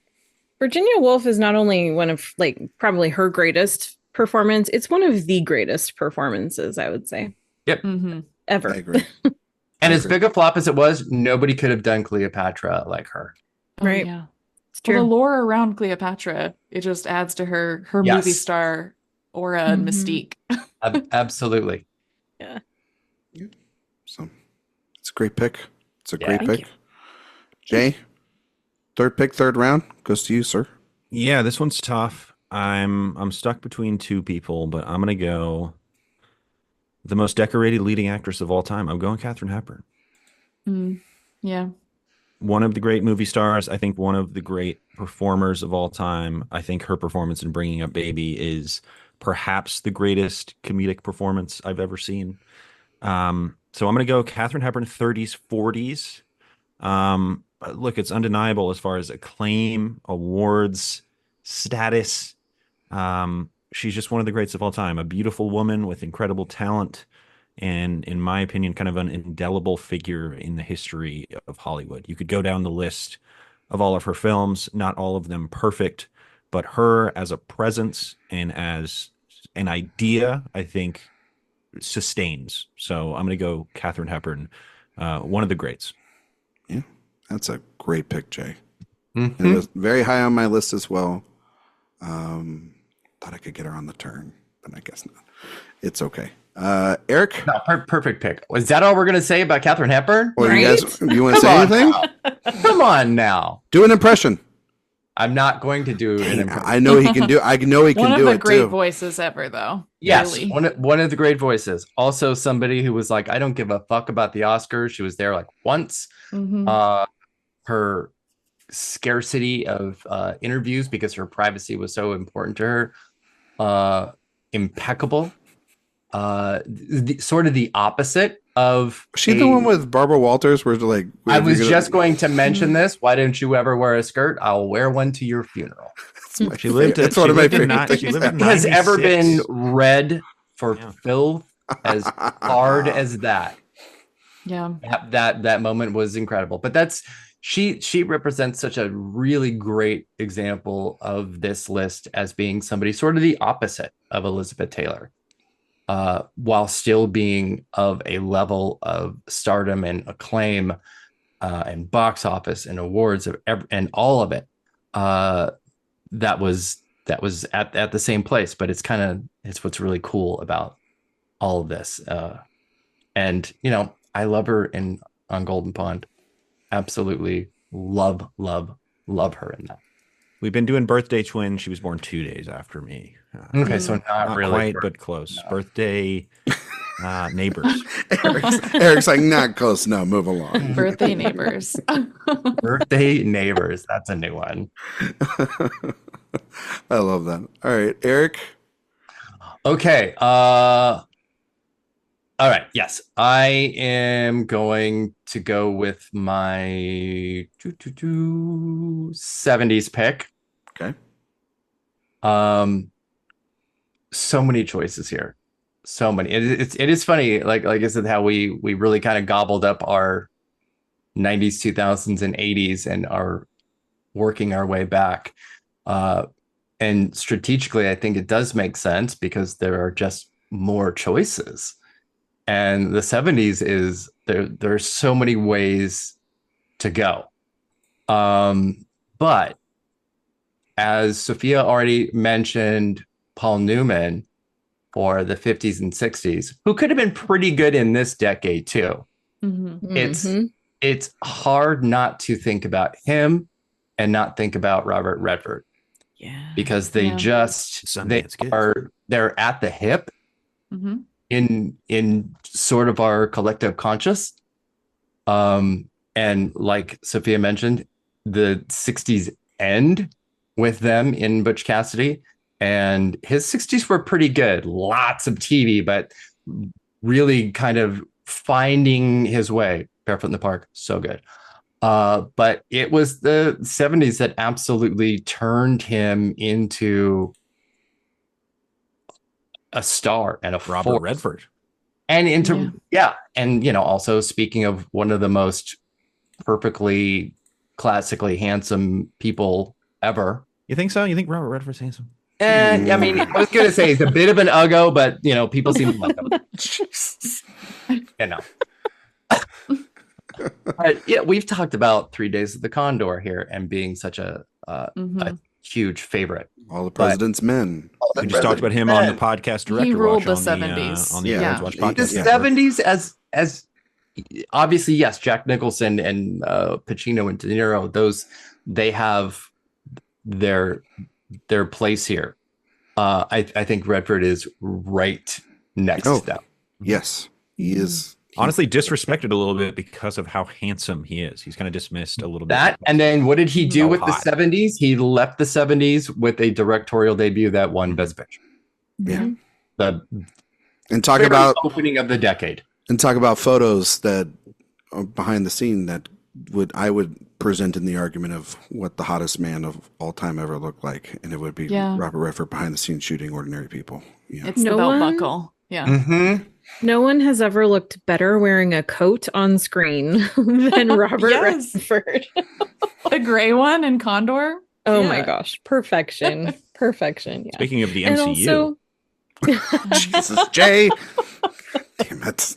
Well, and also thanks to him for the Sundance Film Festival. Yep. I mean, for real. For real. We just talked about De Niro and Tribeca, and Redford and Sundance are in the same space. Absolutely. Yeah. Robert Redford said "Hail Hydra" on screen. He did it. Do you think about that often, Jay? So much. Okay. All the time. Much more than the last shot of All the President's Men. Jesus Christ. Oh, I love Robert Redford. It was between him and De Niro for that pick. Is what I was going back and forth. Well, that's who you were between. Okay. Yes. Everybody knows how much I love Redford, and just he squeaked out a little by De Niro. Sophia, it's somebody yours. else didn't pick it since it was going to be your choice. Yeah, well, that would have been so rude. Yeah, you know. Speaking of rude. I mean, it's how the games. It's how the Sophia. It's how the games play. Sophia isn't even going to take her favorite. She's going to take the one she thinks Ryan would take next. That's what I would do right now. Speaking of which, Sophia is the third round. It's your pick. You have 2 picks. Yeah. So end of round 3. Finish him. Start round 4. I can't finish him because he has Daniel Day-Lewis. So it's just, I'm just going to draft who I want to draft, and that's okay. I'm going to go to the 30s and 40s next, and I will be taking my favorite classic Hollywood movie star, and that is one Jimmy Stewart. I think that you could I thought I was going to get him on the wraparound. I think you can take him in the 50s. I think that he has a really, really good 50s. But when I think of classic Hollywood and who I just really adore, and really I think who I fell in love with first, Jimmy Stewart was my gateway into classic Hollywood. And it's when you think about him in Mr. Smith Goes to Washington, which he was nominated for an Oscar for that. And I think that's one of his all-time great performances. He had a good run with Capra, whether you like all of those movies or not, but that's really core, I think, to the time period and to who he was as an actor. He is George Bailey in It's a Wonderful Life. People watch, when we think about classic films, that movie every single year. He also won an Oscar for The Philadelphia Story, which is just another great film that we've talked about a little bit here with Katharine Hepburn and Cary Grant. But when I think about what also makes him a great movie star, it's his ability, I think, to relate to the audience and to have that sort of natural charm and charisma and that everyday man quality. And he's one of our all-time great actors, one of our all-time icons and movie stars. So I had to snag him here. Can you do an impression? I'm not going to do that. I've already been humiliated enough here today. He is a fantastic choice. Jimmy Stewart is just he reminded me of my grandpa when I was growing up, and so that's just like one of those things that just always endeared me to him. And like to your point, my mom and I watch It's a Wonderful Life every Christmas Eve. We have for years. If it makes you feel better, Sophia, he was on the top of my list for the 30s and 40s, and he was in my top 5 for 50s and 60s. So great. He has those early movies in the 30s and 40s are so great, but then you get in that run in the 50s and 60s, and it's in some of the greatest films of all time. And then I watched Anatomy of a Murder last night, and talk about that and Liberty Valance, these really subversive films within these genre movies, and talking a lot more about just the fabric of and even history of what those genres are, or how, Anatomy of a Murder, people don't talk about for a movie in 1959 to be talking about rape and, and murder and all these things within this movie. It is a lot, and it's all led by his performance. And he has that, that sort of everyman, small town guy to him that we know from those early movies with Capra, from Philadelphia Story. And then it's just it gets broader and broader once he gets to somebody like Hitchcock, and he's arguably in one of the greatest movies of all time in Vertigo, Rear Window. So yeah, I mean, it's a great pick, and was one that I was really hoping nobody would be like, everybody would go somewhere else. But well, there's so many places to go, but he is just like, and he's very versatile in where you can put him. Yeah. But I love him. And Karen, you talking about like him reminding you of your grandpa, like me too. That's why it was one of those things, I think, growing up, why I just felt like I was so connected to him. He was so cool because he was the sort of epitome of everyman. That was his role. But he was like, if a character actor was the lead all the time. Yeah. That's James Stewart, like in a nutshell. So true. It's not that he was unattractive. He didn't have the conventional looks of a Cary Grant or something like that. He was thin and tall and wiry and kind of gawky and played the straight man against other people most of the time, quite literally in rope. And that ended up being his enduring quality and the thing that people loved, because he had relatability, and people like stars that are unrelatable and absolutely quite like the name stars, out of reach, but he was always in reach. He was always there. He built the Tom Hanks template, right? He did. Sure. Yeah. Absolutely. Very much so. One of the most memorable moments in a movie for me for Jimmy Stewart is in Rear Window when he's complaining because Grace Kelly wants to marry him. Oh my God, right? It's ridiculous. She comes over in that gorgeous Imagine gown if Grace and Kelly, sitting like, there. just so annoying. Oh my God. Like, chill out, Grace. God. Relatable. I totally Right? I understood him in that moment. So My favorite in that movie, though, is when she's pretending to like what he likes at the end, but she's still reading her fashion magazine. So great. I love that That's movie. relatable. My favorite Yep. Hitchcock. Rear Window? Mm-hmm. Oh, wow. I didn't. Yeah. Okay. Sophia, you have another pick? Okay. So when I said I'm not playing for points here, I'm just playing for me. I'm going to the 70s and I'm taking, if I can't have my dad in the 90s, I'm taking my mom in the 70s. Diane Keaton, welcome to my team. Yay. Movie star she is. She actually, so I was looking at the top box office leaders for the 70s, and she is the second highest woman on the list. I almost took the other one, who would have been a really fun pick, but I think if I'm just thinking of entire body of work, she really is, for me, one of my great icons, heroes, movie stars of my entire life. And we think of her in the 70s. I mean, she did dominate the 70s. And we think about actresses at that time period. I mean, you can't talk about her without talking about the Woody Allen movies, but she was also in The Godfather and The Godfather Part 2 as Kay Corleone. We have, I mean, just so she won Best Actress for Annie Hall. And we think again about who becomes an icon. I dress like Annie Hall. So many people do. She sort of invented a particular type of style, or at least resurrected it from Katharine Hepburn. I think we can trace the line there. But again, just her career begins in 1970, and then she just has this incredible run all the way up until Manhattan in 79. So we have things like I said, The Godfather, Play It Again, Sam, Sleeper, Love and Death, Annie Hall, Looking for Mr. Goodbar.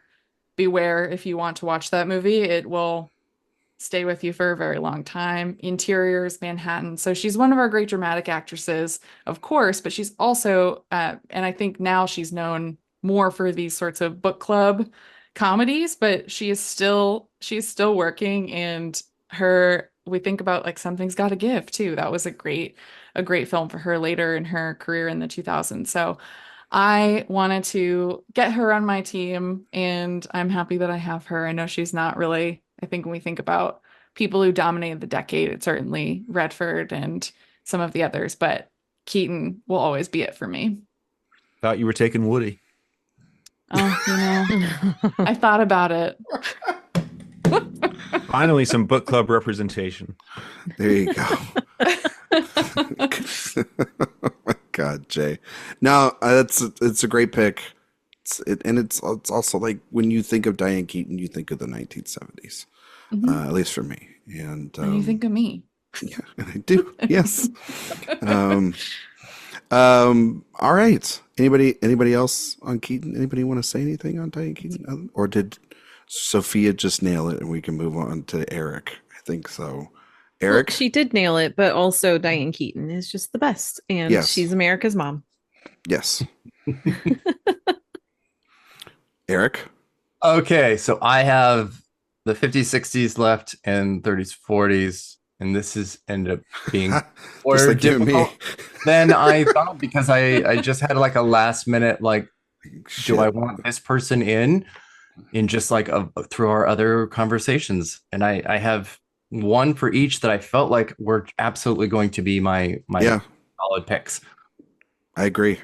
Can we do like honorable mentions and stuff later? No, we will have time. I feel like there's going to be some names that are not going to show up. Yeah, there's going to be some big names that we're not going to We're going to be like, what's wrong with us? Yeah. Okay. Okay. I'm going to do 50s, 60s, and this is a person that I mentioned about that had a very short career, but longevity that is still existing today and the template for so many other people. And that is James Dean. Mm-hmm. He had 3 films, Oscar nominated for 2 of them. I often, or at least used to very much, when people would ask me what my favorite movie of all time is, I would always say Rebel Without a Cause. It was the first movie that took being a teenager really seriously, that made their angst and their issues and their problems very real and not petty or petulant, which is so funny thinking about the Brat Pack stuff again, because it didn't really happen again until then. But yeah, I don't know. I mean, obviously there is, I think, one other person in this era that has that same or more, maybe even level of endurance in Hollywood like nobody else really has. I visited his death site. I used to be, when I was a teenager in early 20s, a fan of, like, insane fan of his. But he was kind of one of the original method actors. He is somebody that took his craft extremely seriously, and his schooling and where he lived. He was deeply troubled, extremely bi. He was just a lot of very things about old Hollywood that were tragic. Everything about his personal life was tragic. And obviously I wish that he had had a full career of film and television. I don't know if anybody has seen the video of him and Paul Newman together. Yes. Oh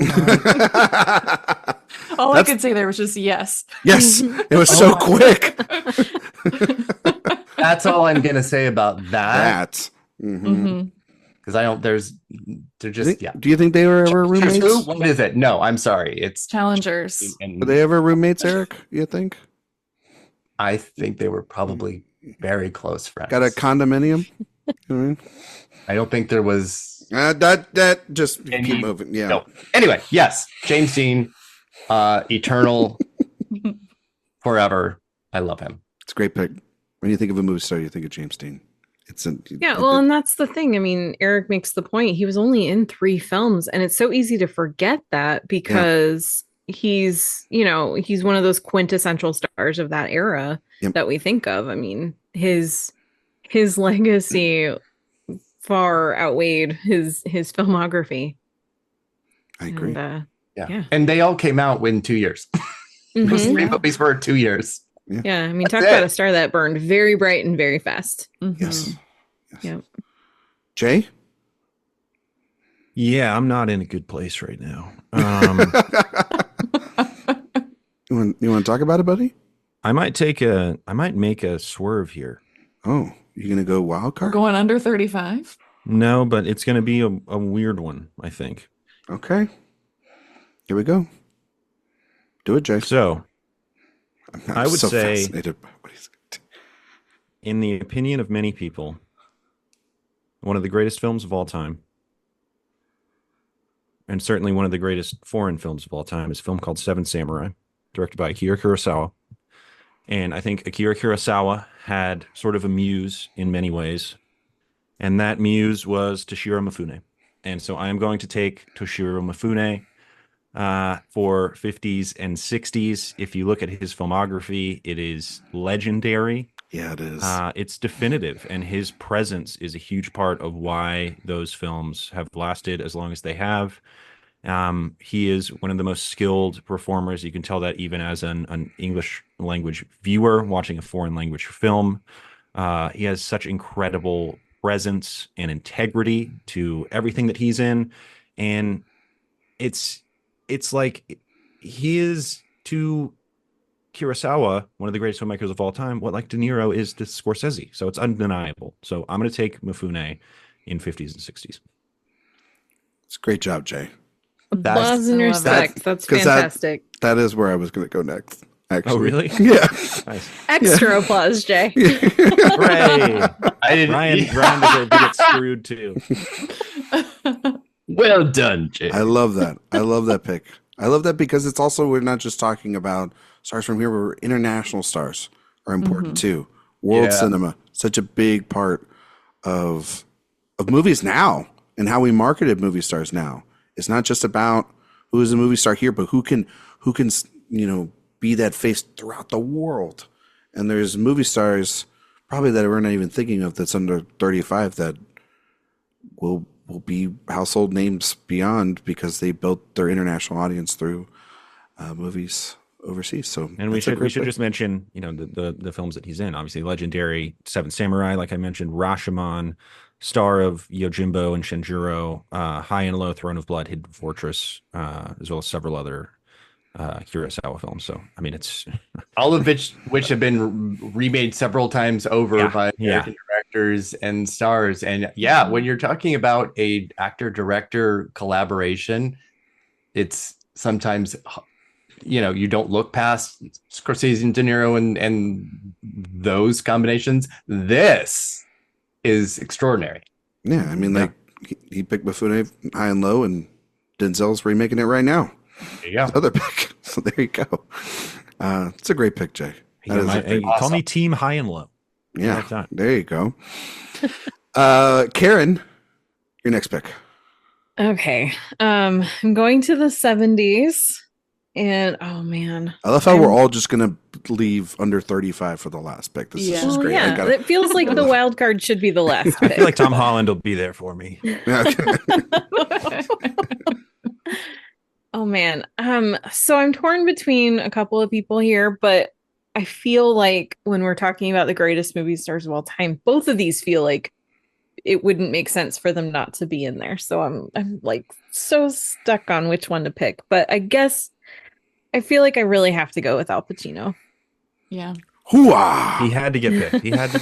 He had to. I thought he was going to be the one guy left out. Yeah. And that's the thing. It just it feels wrong to leave him out, and the 70s is the right place for him. Yes, it is. I agree.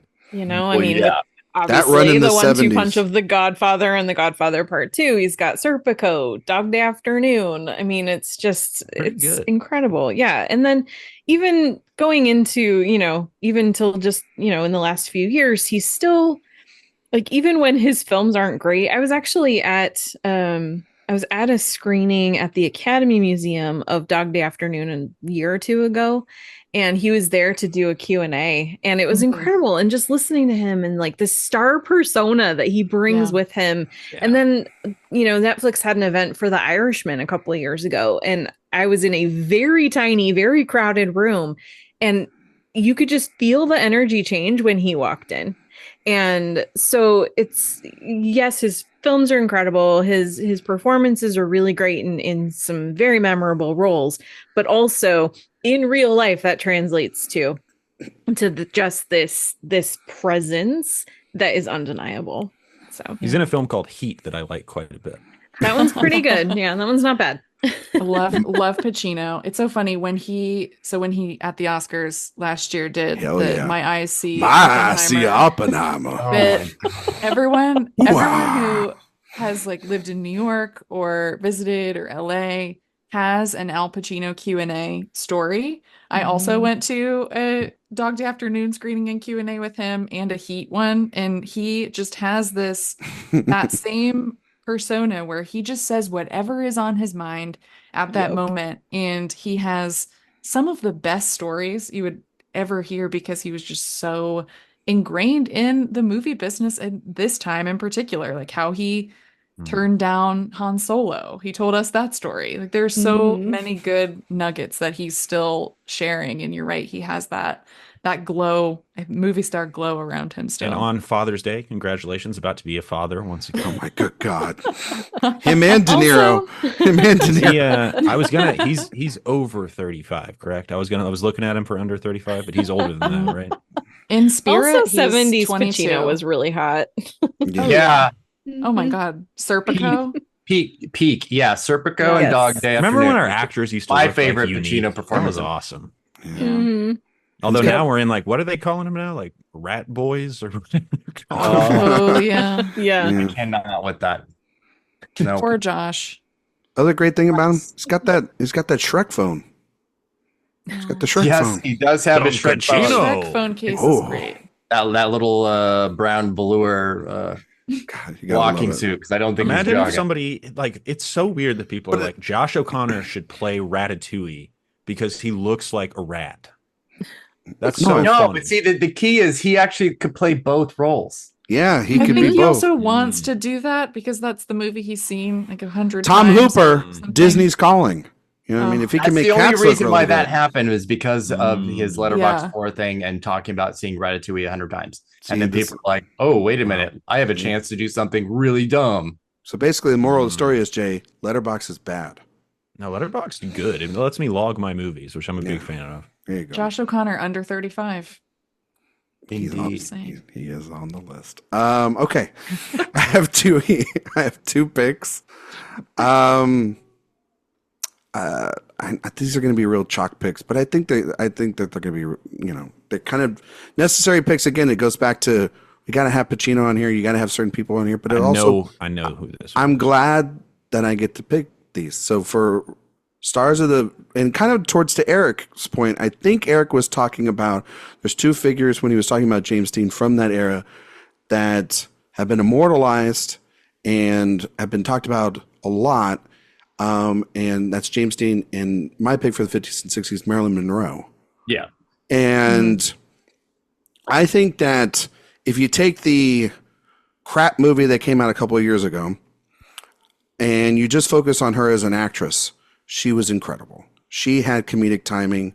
Jay and I have done Howard Hawks series before, Billy Wilder series before on our old shows, and she was a movie star. When she walked on screen, you couldn't take your eyes off her. And when she's gone, you're like, okay, this movie kind of went to a halt because it went to a whole nother level when she was there.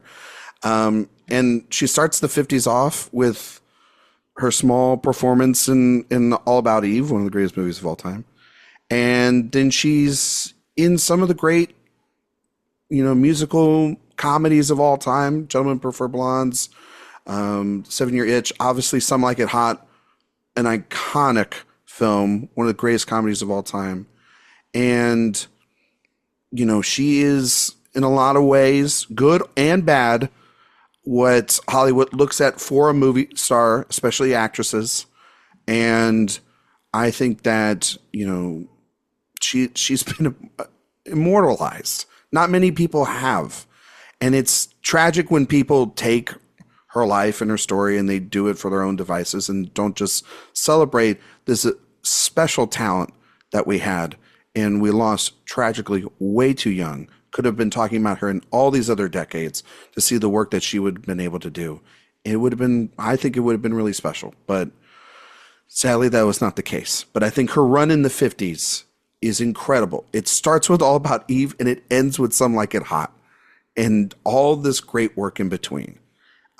So that's who I'm going to pick for my 50s and 60s pick. And then she was. Oh, sorry. Yeah. I was just gonna. Yeah, we're gonna talk about Marilyn for a minute. Yeah. I was gonna lump them together, but it's okay.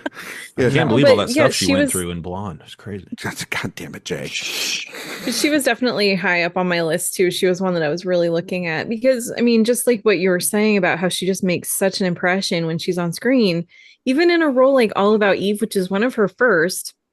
She has very little screen time and she is unforgettable.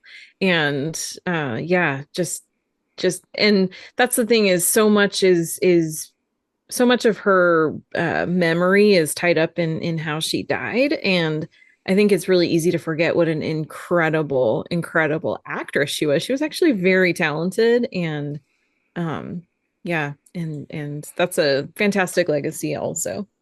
I'll say she elevated so many of those roles where she was just like, your role is to be a beautiful idea of a person. And she really brought like true humanity to those roles. Like The 7-Year Itch is a movie about this impossible woman, and yet she gives it this real sense of empathy to it. So she was super mega talented, and I wish we'd gotten more performances from her. Absolutely. She was, I mean, just also one of those people that was constantly had to subvert her appearance to be taken seriously.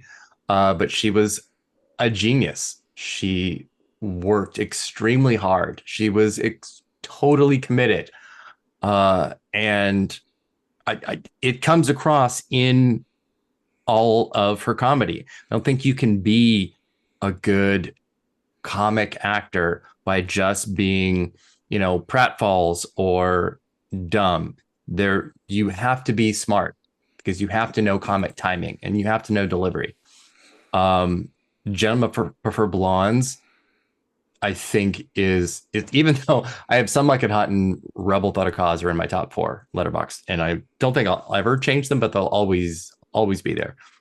Even though I think she's better in Blondes, I think she understands smart, funny, and beautiful in a way that nobody else ever has before or since.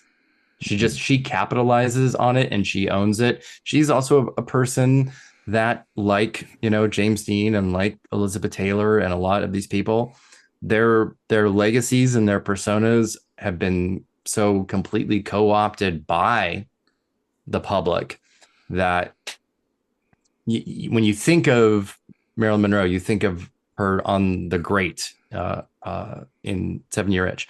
You go to Hollywood, and that's pretty much the only representation you really ever see of her in like trinket shops and all that. She's been sort of whittled down to one singular moment. But she also knew that. And I just think she owned it in a way that allowed the public to think that they owned it. She was just fucking genius. Yeah, she's brilliant. One of the greatest stars, maybe the best one on the list in terms of when you think of who, like a lasting movie star. And yeah, I mean, old Hollywood fans, Andrew Dominic, we don't know him. So bingo. She was very pretty. Jane, God damn it. God damn it. You sarcastic bastard. All right. Well, I'm not sarcastic. I mean, she was very pretty. Yeah. I don't know what to tell you. I'm gonna skip the wild card as well, and I'm gonna go 30s and 40s. Again, another kind of iconic. Well, yeah, we're just gonna do it. We're just gonna skip the wild card. We're not doing it. We go. We'll save it. Whoever's I have to go first. I think you're about to pick the guy who's in the hottest scene in the history of cinema. Oh, I don't think so. If you're picking who I think you're picking. Well, I'm not picking that person. Are you not? Okay. I mean, what do you guys think I'm picking? I know who I would pick. There's a little film that you consider one of your favorites of all time. Correct. The star of. I think you're correct in thinking that was one of my 2 selections, but I'm actually going with somebody else. Oh. In the 1930s, this is when this person really got his claim to fame, became the movie star that he was. At least we all know when he started working and making movies with United Artists, and that's Charlie Chaplin. That's who I would be picking here. Yeah. This is, for me, in this era, Chaplin is pretty astonishing. I mean, you have City Lights, Modern Times, and The Great Dictator is this era. And, I mean, obviously, it's well documented how those are only 3 films. Again, just like Erik, it's only a sample of really, just from those, from 31, 36 to 40 are when those, and he has a couple in between.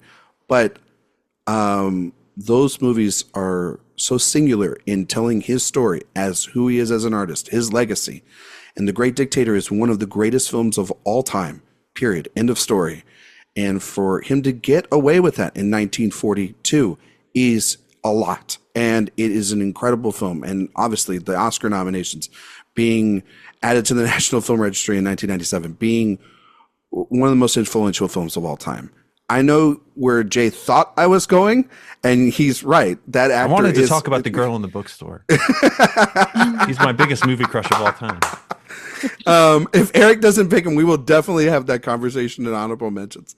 But Chaplin, I again, another iconic figure in movie cinema history. And if you don't have him on the list, it's kind of like, what are we doing? And also silent films, talking about international films like Jay selected. These are movies that most people nowadays would not pick or even think of because it's not in the Netflix algorithm to watch his movies. And so it is very important. Not on Netflix. I don't think they have anything before 1985. Exactly. And that's so their like classic maybe cut off. Maybe Max because of their TCM connection, but they have City Lights, I think. They do. Yeah. So yeah, Charlie Chaplin is who I picked here. He was my number 2 on this era. Yeah. Yep. Yeah, it was him and it was Although him and I like Buster Keaton more. Mm-hmm. The impact of Chaplin is greater. I'm a bigger fan of Keaton. I love them both. So no, nothing. Silence is perfect for Charlie Chaplin. Theme. Exactly. There you go. So then that means it's Karen's next pick for round 5. All really right. getting down here because we've got a lot of these decades are now full. It's the 80s are under 35. That's what Karen has left on the board. Yeah. Well, yeah. And I'm going with the 1980s because it feels like the under 35 wild card needs to be everybody's final choice. So I'm glad we have collectively decided that without saying it, though. yeah, except for I just said it now. But I think the audience has figured out, the wild card. We're just doing it at the end. Yeah, but it just feels like the right thing. Anyway, so there's a couple. The 80s is like, that's the decade where I grew up. You know, that was my childhood, and that was where I spent so much time going to the movies. And there's so many ways that I could go with this. Oh, I think I'm gonna have to go with Tom Hanks. Oh. All right. I'm surprised myself because that's not who I thought I was about to say. Qualify for 80s. Big was a huge movie for Big him. is enormous, I think Oscar nomination. And Splash was a movie that we watched on repeat in my house. The Money Pit. I'll let it go. Yeah. Thank you. Yeah, he gets him next. Turner and Hooch, The Burbs. The Burbs is one of my favorites 90s, too. I love The Burbs. No, it's 1989. That was 1989. Okay. All right, Yeah. So he becomes a star in the 80s, and then into the 90s is when he really just like takes off, kind of similar to Tom Cruise. Yeah. But yeah, and I mean, even to today, we were talking about Jimmy Stewart and how he kind of created this persona that Tom Hanks is this generation's Jimmy Stewart. He really is. And so many memorable roles and also just a great human. I mean, him getting COVID is what made the world take it seriously. And I mean, that's like it's not true. Even a lie. That is totally true. And that's thanks, Baz Luhrmann. But he's just got this, he just has this ability to bring people together. I was at an event not long ago, I guess a little while ago, not for great movies, so we don't need to talk about that, but there's so many people around him wanting to talk to him, and he ignored everybody because there was a child there, and he put all of his attention into this little girl who just wanted to come up and say hi to him, and it was endearing. I gotta know which movie this was. Pinocchio. Fine. Okay, there you go. Oh yeah, wow. But it was just like the fact that he took that kid, he noticed this kid who was she was not part of the people that were trying, like actively like crowding around him. She was kind of holding back because, she's a kid, and he just stopped everything to go and talk to her. And it was just really sweet. And he's just that kind of person. I mean, his whole thing on Twitter, RIP Twitter, when he would post pictures of like, hey, I found this glove. Does this belong to anybody or whatever? You know, like it's just, he's got this way about him that, just makes people happy. He's America's dad. He is America's dad. Yeah. He loves a typewriter. He spent more time with me in the 80s than my own dad did. So. And then, he gave us Chet Hanks. Come on, jeez. Right, Jay? Everybody has a plot. We're getting into director watch territory. Jay, what do you think? Jay, what do you think? Since it's Father's Day, what do you think of Chet Hanks? Oh my gosh, he's my favorite Hanks son. Yeah, for sure. Yeah. Do you have a kick rocks? Colin kick rocks. Okay. Wow. It's a white boy summer for sure. No, I think that's honestly that is another name. It's like how to fit into these categories. Tom Hanks, his rise is in that 80s. It is a lot like Cruise, but yeah, I mean, like he's still making movies today. They're very important. He's become a producer with Spielberg. His collaborations. I mean, like for most of us here, he is the first movie star or one of the first movie stars you see when you're a kid. You know what I mean? At least I did. And then if you're around the holidays and you have to watch the Polar Express, you're terrified of Tom Hanks. But I've never watched that movie all the way through. Oh, you've never seen it all the way through? I always fall asleep. Horrifying. It's a horrifying movie. How can you fall asleep to that? That is nightmare inducing. Yeah, it's boring. But no, I think it's a great pick. And his 80s era is really interesting, and it's not as conventional as I think maybe some of his film, some of the picks that he makes down the road, some are safer picks, sort of dad fare that has been starting to make late, though, some people really love that stuff. Like what was the boat movie that he made for Apple?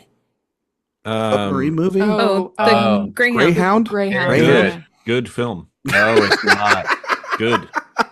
Good. Jay, what's the other movie he made? You like Finch? You like that? Oh, yeah. Finch made me cry. I'm sure it did. Oh my God. I'm a Finch. Look, we're Finch head. Yeah. Arise. There's I gotta notice. I noticed though, Karen picking two Toms.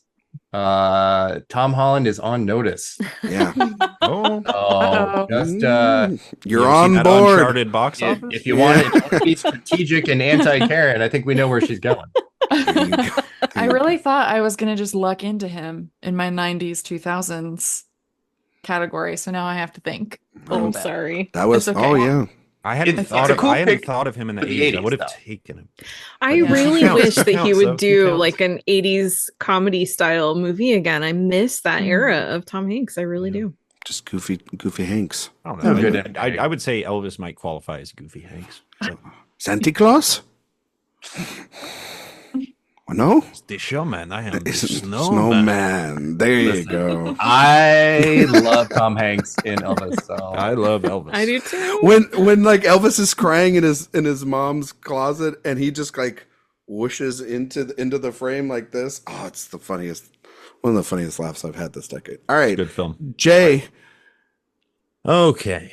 You either have the under 35 pick or you have the 80s. So strategically, it doesn't really make any sense for me to do the 80s because I'm kind of in the clear on that one. So I think we're going to start the under 35. No. Oh, yeah. You're ruining it. No, Jay.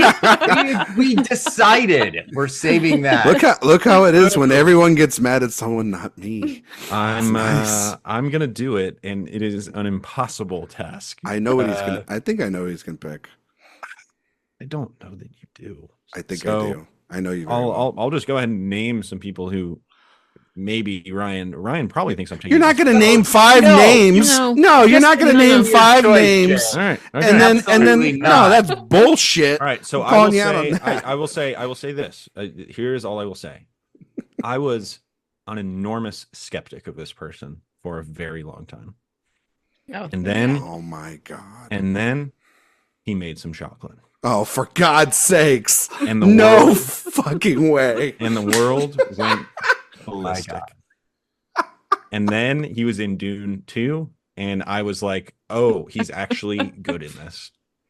And where I was selling my stock nary 8 months ago, I'm buying now. I'm going Timothée Chalamet. I think he is the heir apparent to movie stardom. I think it's kind of undeniable. Wow. That is not where I thought you were going with. You can whip some votes from Club Chalamet. I think she's back on Twitter. Yeah. Yes.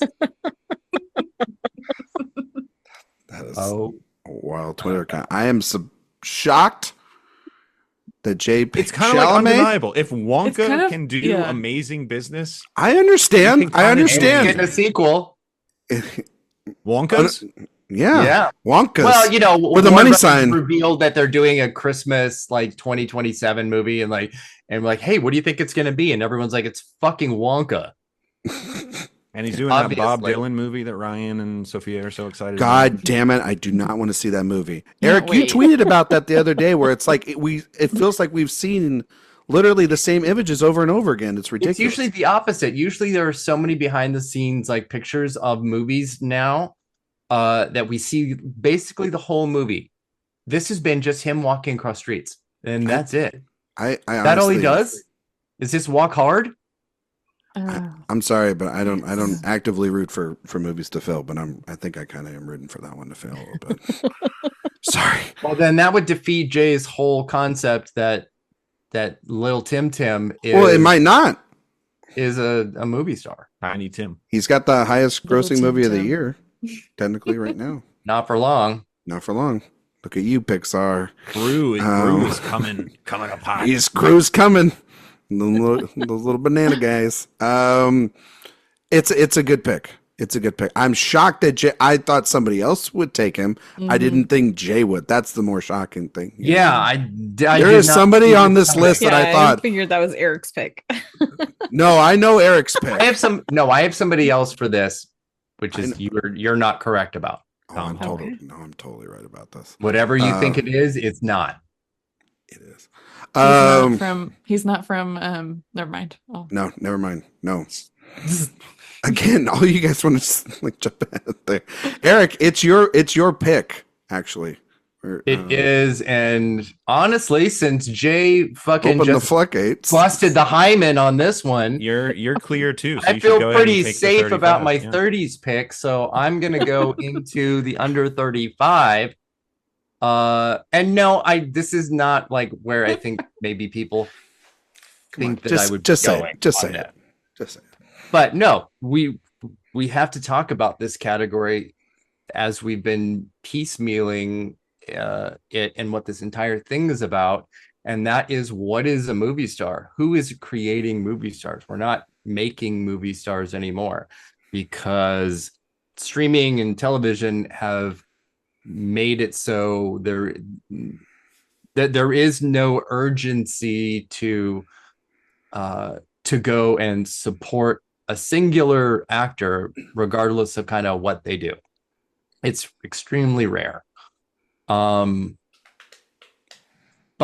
all that said and done, yeah, I was looking through this list of possibilities, people that I really like, obviously, potential, careers that are really just short and starting, but very skyrocketing. It's a long runway. It's but I came around to actually somebody who I think fits this maybe better because she has a little bit of longevity. I know where you're going. And established. And that's Jennifer Lawrence. Oh, interesting. That's a good pick. As much as I hate her Oscar win and that performance and that movie, I think it's keep going. Really keep going. No. Yeah. But I think she is a really fantastic talent. Also extremely smart, super funny, really savvy, navigated a massive franchise, did things that she wanted, took a break, came back with an absolutely fucking hilarious comedy. I just think that did okay. It did enough. It did enough. It wasn't going to make $200 million. It's did okay with only her as the star, not somebody else alongside her. Yeah, the Broderick Hive showed up for that one. And that all nude beach fight is one of the funniest fucking things. And just one of those things where it's just like, talk about doing something when you want and on your own terms, instead of maybe at an early time in her career when maybe she felt like she had to and it wasn't the right time and it was all uncomfortable. It's like, no, this is absolutely her. And it was funny. It was great. She is one of the funniest actresses, I think, working right now. Oh yeah, she's great. She's hilarious. And I like that she doesn't take herself too seriously either. That's one of the things that makes her so great. Like, I remember when she was at the Oscars and she tripped and she was just like, oh well, and she just rolls with it. And she just, she's able to laugh at herself. She's able to make everybody else laugh around her, but she's also really good at making you cry too. Like she really is talented with a whole range, and it's a good choice.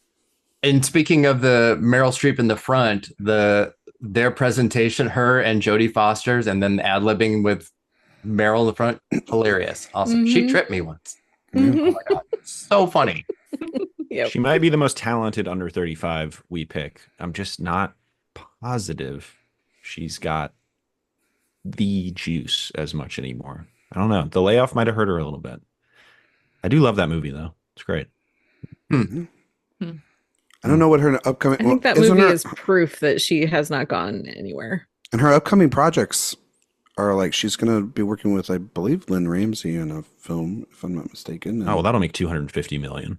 Well, it'll probably be the highest grossing Lynn Ramsey movie ever. But it is about finding a balance, right? Of not just making big properties, but it's also about working with interesting directors. She's got a lot of artistic integrity for sure. Yeah, I mean, you can stay away from David O. Russell. Damn right. Yeah, please. I'll be happy about that. All of Hollywood should do that shit. I just want her to make good choices. God's sakes. Although seeing that Taylor Swift car gif repeatedly over the past few days with the Charlie, that's been pretty good. Been great. Yeah, it's really wonderful. I revisit that all the time just when I'm feeling down, and God, the Swifties are going to come after us. Turns out David O. Russell is a great director. I survived the Phantom Thread episode, so I think I'll be okay. I think we'll be okay. I think so. All right. Well, speaking of which, it's Sophia's pick now. Okay. Well, so I thought that I was going to somehow get Tom Hanks for the 90s, 2000s, but I didn't. So that's okay. I'm going to go with, I think, another great movie star who also stretches into the 2010s.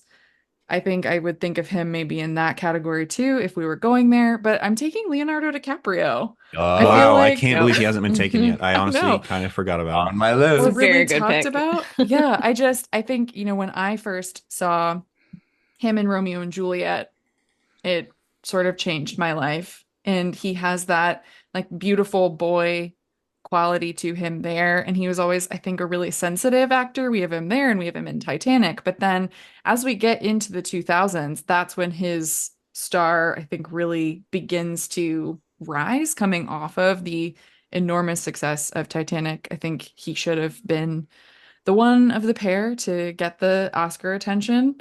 Erik, I'm not gonna instigate you there. We can. You don't need to, because I couldn't agree more. Yep, Erik, we were just talking about that this week. Me and him.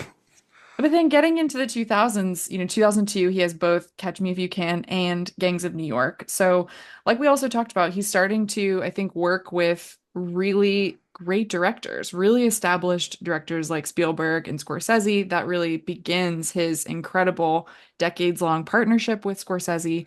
Then he's in The Aviator, then he's in The Departed. So he has, I think, this really incredible run. And if we're also thinking again about body of work, really throughout a career, he has one of the best. And he really is, I think, sort of the remnant of the old Hollywood movie star. He has traits that are similar to Newman. He has the Nicholson thing going on. I think he really learned from the stars of the past in creating his career. So I had to pick Leo, I think, just because he was left and we hadn't talked about him yet. It's really funny because he ushered in a different era of male movie star where, I mean, he was thin and pretty and not, hyper masculine. So there was a whole generation of girls who were like, he had this sort of tiger beat quality where he was inoffensive and he was never gonna, bully you or say something mean about you. He's just not that kind of guy. He just has that. And it's funny because Chalamet sort of felt like he was going to be the heir apparent to that, but he hasn't quite kind of secured that. I mean, it's been 7 years since Call Me by Your Name, but his trajectory hasn't really followed a similar one to DiCaprio, but it felt like he sort of would. He could still, but I don't know. Yeah. I love Leo. I mean, another one for Gilbert Grape. I love his work with Scorsese. That era that Sophia was talking about. I think some of his best work is like that year in 2002 with Catch Me If You Can, and then The Aviator. I mean, obviously, then his work with making a movie like Inception with Christopher Nolan, one of the biggest directors in Hollywood. Obviously, I think his even better collaboration is working with Quentin Tarantino, because his work as an actor in both Django and Once Upon a Time in Hollywood is really great, showing his comedic chops. 8 goddamn whiskey sours, that whole bit just being improvised is great. The thing about Leo, the movie that you're a movie star and you can carry any movie to a box office success, is The Revenant.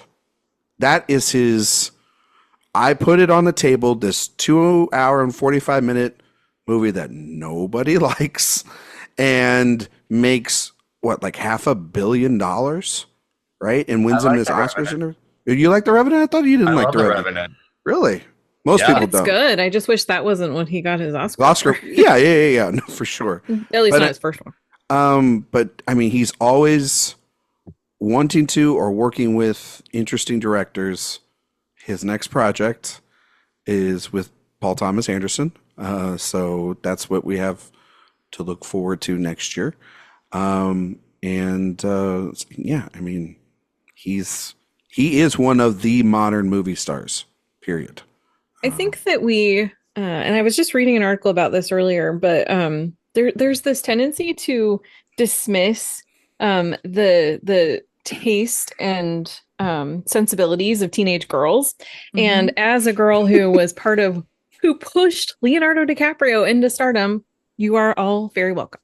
I fell in love with him when he was on The Growing Pains. He showed up as a late season recurring character on that show, and he was just instantly like, who is that? And it was just, when he started making movies, we were showing up for him because we just loved him so much. And then it was all over when Titanic hit.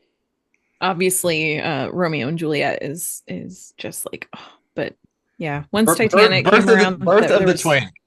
That's right. And there was no turning back. And he has transitioned from this like teen idol kid to this very mature, very just like he's always proven himself as a very talented actor, but just the way that he has completely just grown into these very mature roles. And he's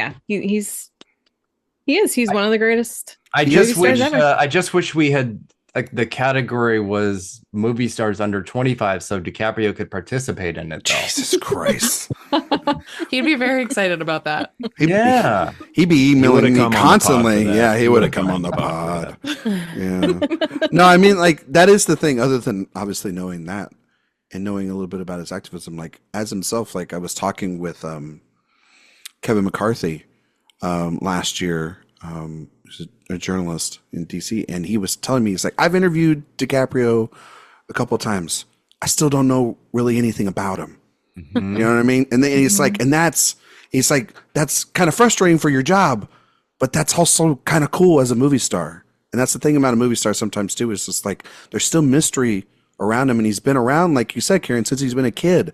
And there's still all this mystery and intrigue. And then therefore, that means people are like curious. And if you're curious, that means you're going to go see whatever they do next.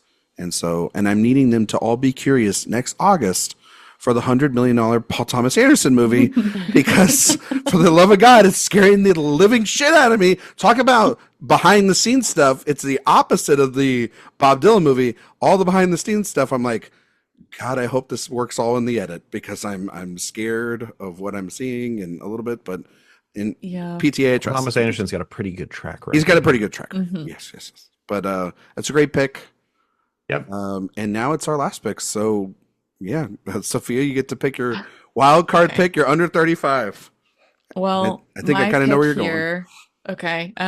You probably do. My pick here is only eligible until October 21st of this year. That's fair. He is 35 currently, and that is Glenn Powell. I think, there isn't a ton of proof, right? Like, we don't have the Timothée Chalamet level receipts here, but his star, I think, is just on the rise. And he has, I think, what's so interesting is like Anyone But You.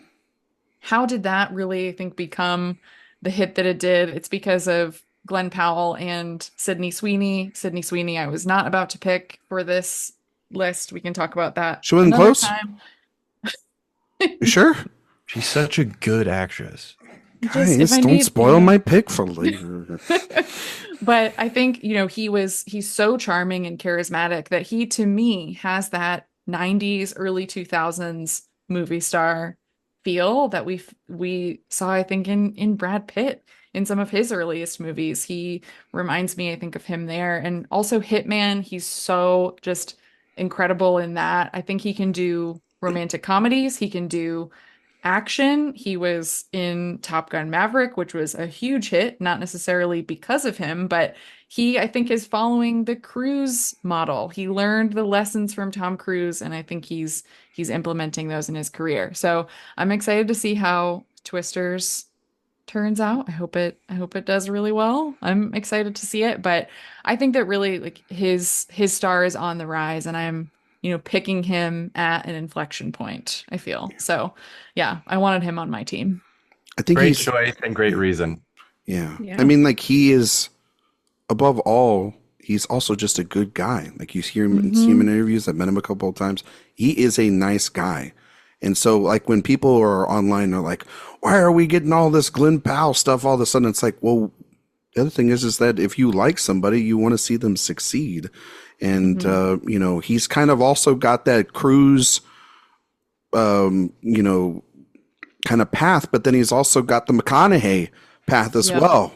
A lot of that of, like, come from Texas, Southern guy, Jesse Charmer, such a nice guy and everything. And so that would imply that he's going to be in 10 awful rom-coms in the next 7 years. Well, he is in his rom-com era, and then he's going to get an Oscar and then work in a Christopher Nolan movie. Okay, yeah, he's already technically has worked. He already has been in a Christopher Nolan. Yeah, Bane beat the shit out of him. Yeah, I could see him also emulating William Hurt's 80s. Like, he could find a run sort of like that. He could do an erotic thriller. He could do a big ensemble piece. I feel like that's another direction I could see. I feel like a big Western is in his path down the road too. Like Horizon Part 3. There you go. I heard they're going to need the casting. So, but no, he is. I love this one on the rise. Yeah, it's a great pick. Yeah. And yes, we're all rooting for Twisters to do well, even though none of us picked it in the box office game. We would have if it wasn't for that stupid multiplier. No, we got rid of them. Well, that is true. Up to date. Stupid at the time. We did get rid of the multiplier, and this kind of reflection of the box office this year. But even still, a $200 million movie. It's a surprise hit. Yeah, I hope it. That would be the Glenn Powell guarantor. Yeah, that would be like Sophia's pick is. It would be, because it wouldn't be about the Twisters. It would be about him in that white T-shirt in the rain. It wouldn't be about the Twisters. It'd be about the Misters. Oh, for God's sakes. Wow. God damn it. All right, Erik, it's your last pick. You got to go 30s and 40s. So All what right. you got? Like I said, Chaplin was my number 2. I'll have to save some of these for our honorable mentions because it's going to feel criminal not to have a couple of these names. But when I was a kid, Saturday mornings were for cartoons. We got to watch cartoons. And Sunday, we had church at 10 in the morning. But before that, between 8 and 10 o'clock, every single Sunday, it was always and only Shirley Temple movies. Oh, nice.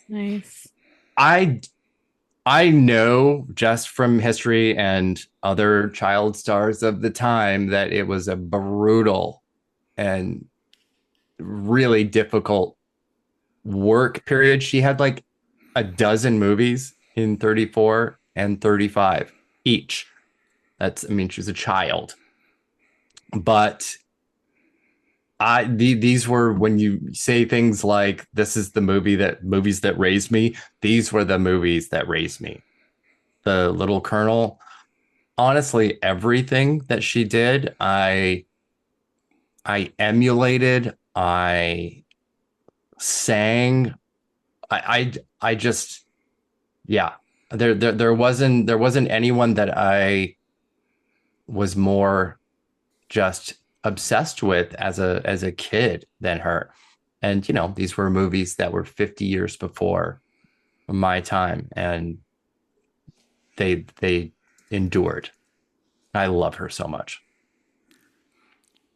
That's a fantastic choice. That's a really great pick, Eric.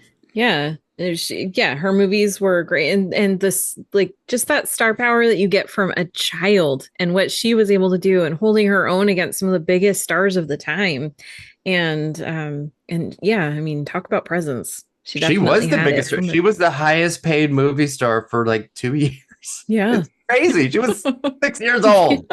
Yeah, it's a good choice. I just looked at her filmography. She had like 35 movies over the course of 12 years. I'm telling you, labor laws were in a great place. Yeah. She is why there are so many labor laws for protecting child actors. Honestly, good for her getting the work. No, just kidding. Tremblay could never. Yeah, Tremblay could never. You're right, because she made sure that there were laws against it.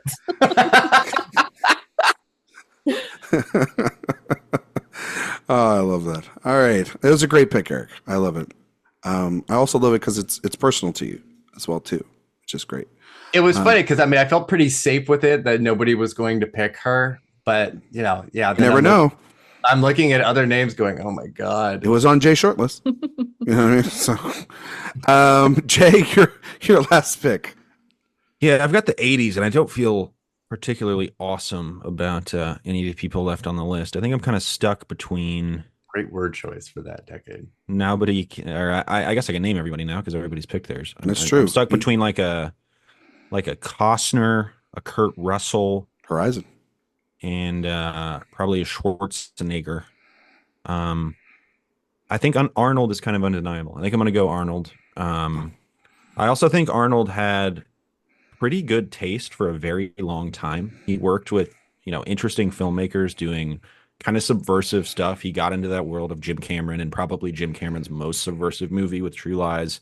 He got in the world of Verhoeven, and then obviously the Terminator films with Cameron as well. He was, at a certain point, the biggest draw on the planet, and in my opinion, kind of an underrated actor. He came in very raw in stuff like Conan the Barbarian and even Terminator, which is where he established his persona, but I think he became a much more malleable performer later in his career, and I think he's even good in the Kindergarten Cop, for example. I think he was effective as a comedic performer, something that his quote-unquote rival Sylvester Stallone was never good at. So I think he had that flexibility that you might not expect from somebody that is so hulking and physically imposing, and he was just a superstar. So I'll go Arnold. I think an underrated actor, and certainly you look at the Terminator in and of itself, one of the most iconic roles in movie history. So yeah, I'll go Arnold. And then in the 90s, like you said, Jay, he did True Lies, which is great. Sorry. Oh, didn't bring up Predator, too. Predator. Iconic. The number of horrible impressions in this podcast. Get to the chopper. All of them are from that guy right there. Yeah. Isn't that funny? Also the best movie he was ever in, The Long Goodbye. He's in it for about 45 seconds. So wow. He plays the security guard. See? Yeah. No, that's a great pick. I mean, he is one of the big names when you think of the 80s. And yes, he won the rivalry between him and Stallone. He literally derailed Sylvester Stallone's career because of this rivalry between the two of them that kind of was put in Stallone's head a little bit more than not. But yeah, he definitely won it. And I watched Total Recall a couple months ago, and God, that movie is so Great good. movie. And So he's good. great in it. He's great in it. So I watched Total Recall on like 5 hits of acid, and that was a lot of fun. that was last week too, which was crazy. Happy Father's Day to you, indeed. I hit my spine on the corner of the bed, and it released everything from the 80s. Sharon Stone in Total Recall, Mount Rushmore, best anyone has ever looked at a movie. There you go. Moving on. She's a good sweater. She sweats really good. I thought you were like a sweater, like put on over your head. Okay. All right. Oh my. Karen, you're under 35 pick. That's your last pick of this draft. Second to last. Well, Glenn Powell was my first choice for this. I think that was a great pick, Sophia. So I have a lot of dudes on my list, so I'm gonna go with I'm gonna go with a lady. And this is someone who, not only is she brilliant on screen, but she's really doing some great work as a producer too, and that is Margot Robbie. Yeah. I mean, like from the beginning of her filmography, early work, when she shows up in The Wolf of Wall Street, and then even when she has, like a tiny bit role in things like The Big Short, like she makes an impression. As much as we don't need to talk about that movie, but she makes big impressions everywhere she goes. And then one of my favorite films of hers, besides Barbie, was not Suicide Squad, but I love her as Harley Quinn in Birds of Prey. I think she's just, that to me was the movie that really made her a star in my point of view. And then she sealed the deal last year with Barbie, where biggest movie of the year, and also gets to be an Oscar nominated producer for that. And now she's got some really exciting projects coming up on screen, and also, like I said, as a producer as well. So I'm really excited to see where she goes from here, and I think there's no stopping her. The Sims. Can't wait for The Sims. God. Right? She is doing cool stuff, I think, with Lucky Chap, though. You're right. Like she established her role as a producer really early, and her want to, I think, fund and support women's stories and films in particular. And yeah, like you said with Barbie, I think she's amazing in that movie. I think she deserved an Oscar nomination, and I was not, always the biggest fan of her. I would say I never really understood it until Barbie, and then it just clicked into place for me, and I was like, I'm going to see what's next. That movie collapses without that performance. Yeah, it's so tricky. Yeah, it's good pick, good movie. Thank you. This is really tough. This is the last pick of the draft, and it's my under 35 pick. No pressure. No pressure. I could easily go with a lot of the internet boys that have been very popular on my timeline. People but also Erik and I didn't. You don't have to. No, exactly. We clearly avoided the very obvious choices that I think you probably thought we were going to go for. No, honestly, yeah. Well, please go ahead, do it. Instead. No, to say it out loud, just to say them. I mean, it because we can't, because I'm not going to pick them. Like an Austin Butler and a Paul Mescal will not get picked today. And that's and the people out there are screaming into the ether, why? And it's like, because I think that there's other interesting choices. And I thought that, Rude. I think there are. Spider-Man. Spider-Man. Not Holland either. No. There's two picks that I could pick, and there's someone that's been around a little bit longer, but you only get one. But I only get one. I'm going to go with the other pick. I'm going to go with him because I know he can make smart choices. I know he can work with interesting directors. Pick. You can say both. And and I know, because he's already won an Oscar, that he can pick those films as well as also be in big films, work with directors that I think are some of the most interesting directors going forward, and that's Daniel Kaluuya. That's who I think, because he can work with a Jordan Peele, he can be in a Black Panther, he can be in the Spider-Verse franchise, he can give us an incredible performance in Judas and the Black Messiah, and his schedule's pretty open, which I'm not a conspiracy theorist, but if your schedule's open and you're from the UK, maybe you be put on a tuxedo down the road. Who knows? But if you don't, then potentially, he can work with Jordan Peele again or Steve McQueen, which I think is great. And he is someone that I'm banking on in the future to continue the great work that he did for the last 15 years. And so that's who I'm going to go with. I'm going to go with Daniel Kaluuya as my final pick. Under 35. Yes. 35 and under. 35 and under. 30, under 36. Yeah. 36. 35 and under. Right. Yes. He just turned 35 in February. In February 24th is his birthday. So, but yeah, I almost thought also about Kristen Stewart was another person I also thought about because is she a movie star? She's been the face of a franchise, yeah, and she's also so interested in making big blockbusters, and she's stepping behind the camera. I mean, she has made some movies that I mean she also there's a difference between most interesting actors and movie stars. I think she is one of the actors working. I think, and she's also been around for forever. I mean, she's in like the sort of Jodie Foster.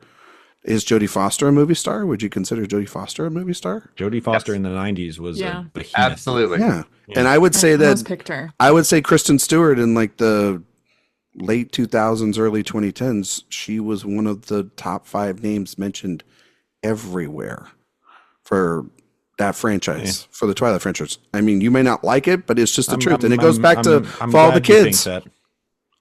I okay. All right, Happy Jay. They weren't, those movies weren't popular. Nobody went and saw them. You know what I mean? I saw the first one 7 times. Yeah. So, yeah. So, but it was for Robert Pattinson. I'll add that. I'm gonna say just like Titanic and what Karen said, the girls went there for the boys, not for Kate Winslet and Kristen Stewart. No, but okay. Well, for the IP. Well, right. and yeah. Yes. That too. Exactly. Some big honorable mentions you guys want to throw out here real quick? Oh my gosh. So people that we many. didn't How much talk? time do we have? Let's stick with like category by category, and since we're on under 35, do that. And since you sort of led to that, Ryan, obviously I had things like people like Jacob Elordi as a potential, but he still has a lot to establish as a film presence. But by the way, nobody wanted to talk about Kaluuya, by the way. Nobody wanted to say anything about him. He's fine, but he's awesome. Cool. He's a great actor. Super talented, doesn't seem super interested in working in like super mainstream stuff. Or kind of much super mainstream stuff. Other than Spider-Man Across the Spider-Verse. Well, or Black Panther. Voice acting is not the same. Or Black Panther. Not the same. Oh no. Voice acting is not the same thing. Yeah. But I think that's one of the things that's so interesting about him is that he doesn't choose projects for the attention they might give him. It's about the work that he's interested in doing. Yeah. Mm-hmm. Yeah. I mean, he should have won for Widows. That would have been awesome. Oh my gosh, It's he was terrifying if that had been the first movie I had seen him in, I would have like never trusted him as a good guy in any movie ever. He's fantastic. Yeah, I would never want anyone to look at me like he looked. Absolutely not. That gymnasium scene, oh my god! It's so good. I would dig my own grave and put myself in it. Just the way he's got it turned to the side. Yeah, absolutely. Nice, fantastic. No, but obviously, I was looking to someone like Paul Mescal. No, a few movies. Loves working with female directors. Oscar nomination already, and on the precipice of potentially massive stardom or massive failure. That's why I didn't pick him. I was it's a very daunting period for him, because a lot of these, when you talk about internet boyfriends, the knowledge of these people does not go beyond like social media obsessions and fan accounts and stuff like that. So you ask somebody down the street, oh, are you excited about the new Paul Mescal movie? They're going to be like, I don't know what you're talking about. So that's not a movie star. That is a phenomenon and something that feeds into cinephiles and just a smaller group of people. Very popular figure. How about Zendaya? That was one of my considerations was Zendaya. And she's on that list. Well, and a big reason that I really strongly considered her was because I remember when Dune Part 1 came out, and I went to a screening, like to just a regular movie in the afternoon or something, and people were so there were a bunch of kids that were so upset that there wasn't more Zendaya in that movie. They weren't there for Timothy, they were there for her. And so she does have this star, but she does bring people in. Well, and for challengers, I think I read like over 50% of audiences that they polled went to see that movie for her. And I remember thinking that was going to fully bomb, and that did so much better than I think anyone expected. And that Nobody's was because mad about of her. That one. Yeah. I think for her, she was in the list of like a Lordy where I need to see just a couple more things because or see projects that she signed up for on the horizon other than Dune movies. But no, I think she's definitely someone to consider for the list. I thought about Saoirse Ronan. I thought about Florence Pugh. I thought about somebody that is not a movie star at all, but just has, when we talk about just has that it factor, and she is mostly known right now for her role on The Bear, but Iowa Debris is somebody that I think in the next 10 years could just blow up. She seems to be getting a lot of chances too. She's super talented. She's in Inside Out too. Directing The Bear. Yeah, she's going to start directing. I mean, that is somebody that you have to look at over the next 10 years.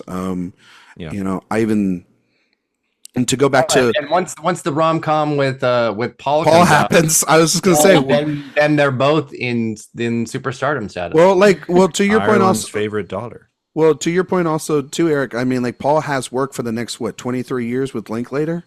I can't that movie, so it's like so anytime we ever doubt it, it'd be like, well, that movie's coming out sooner before later, And think of how many sweet green salads he'll have between now and when that movie comes out. Salads He's gonna need them just to live that long.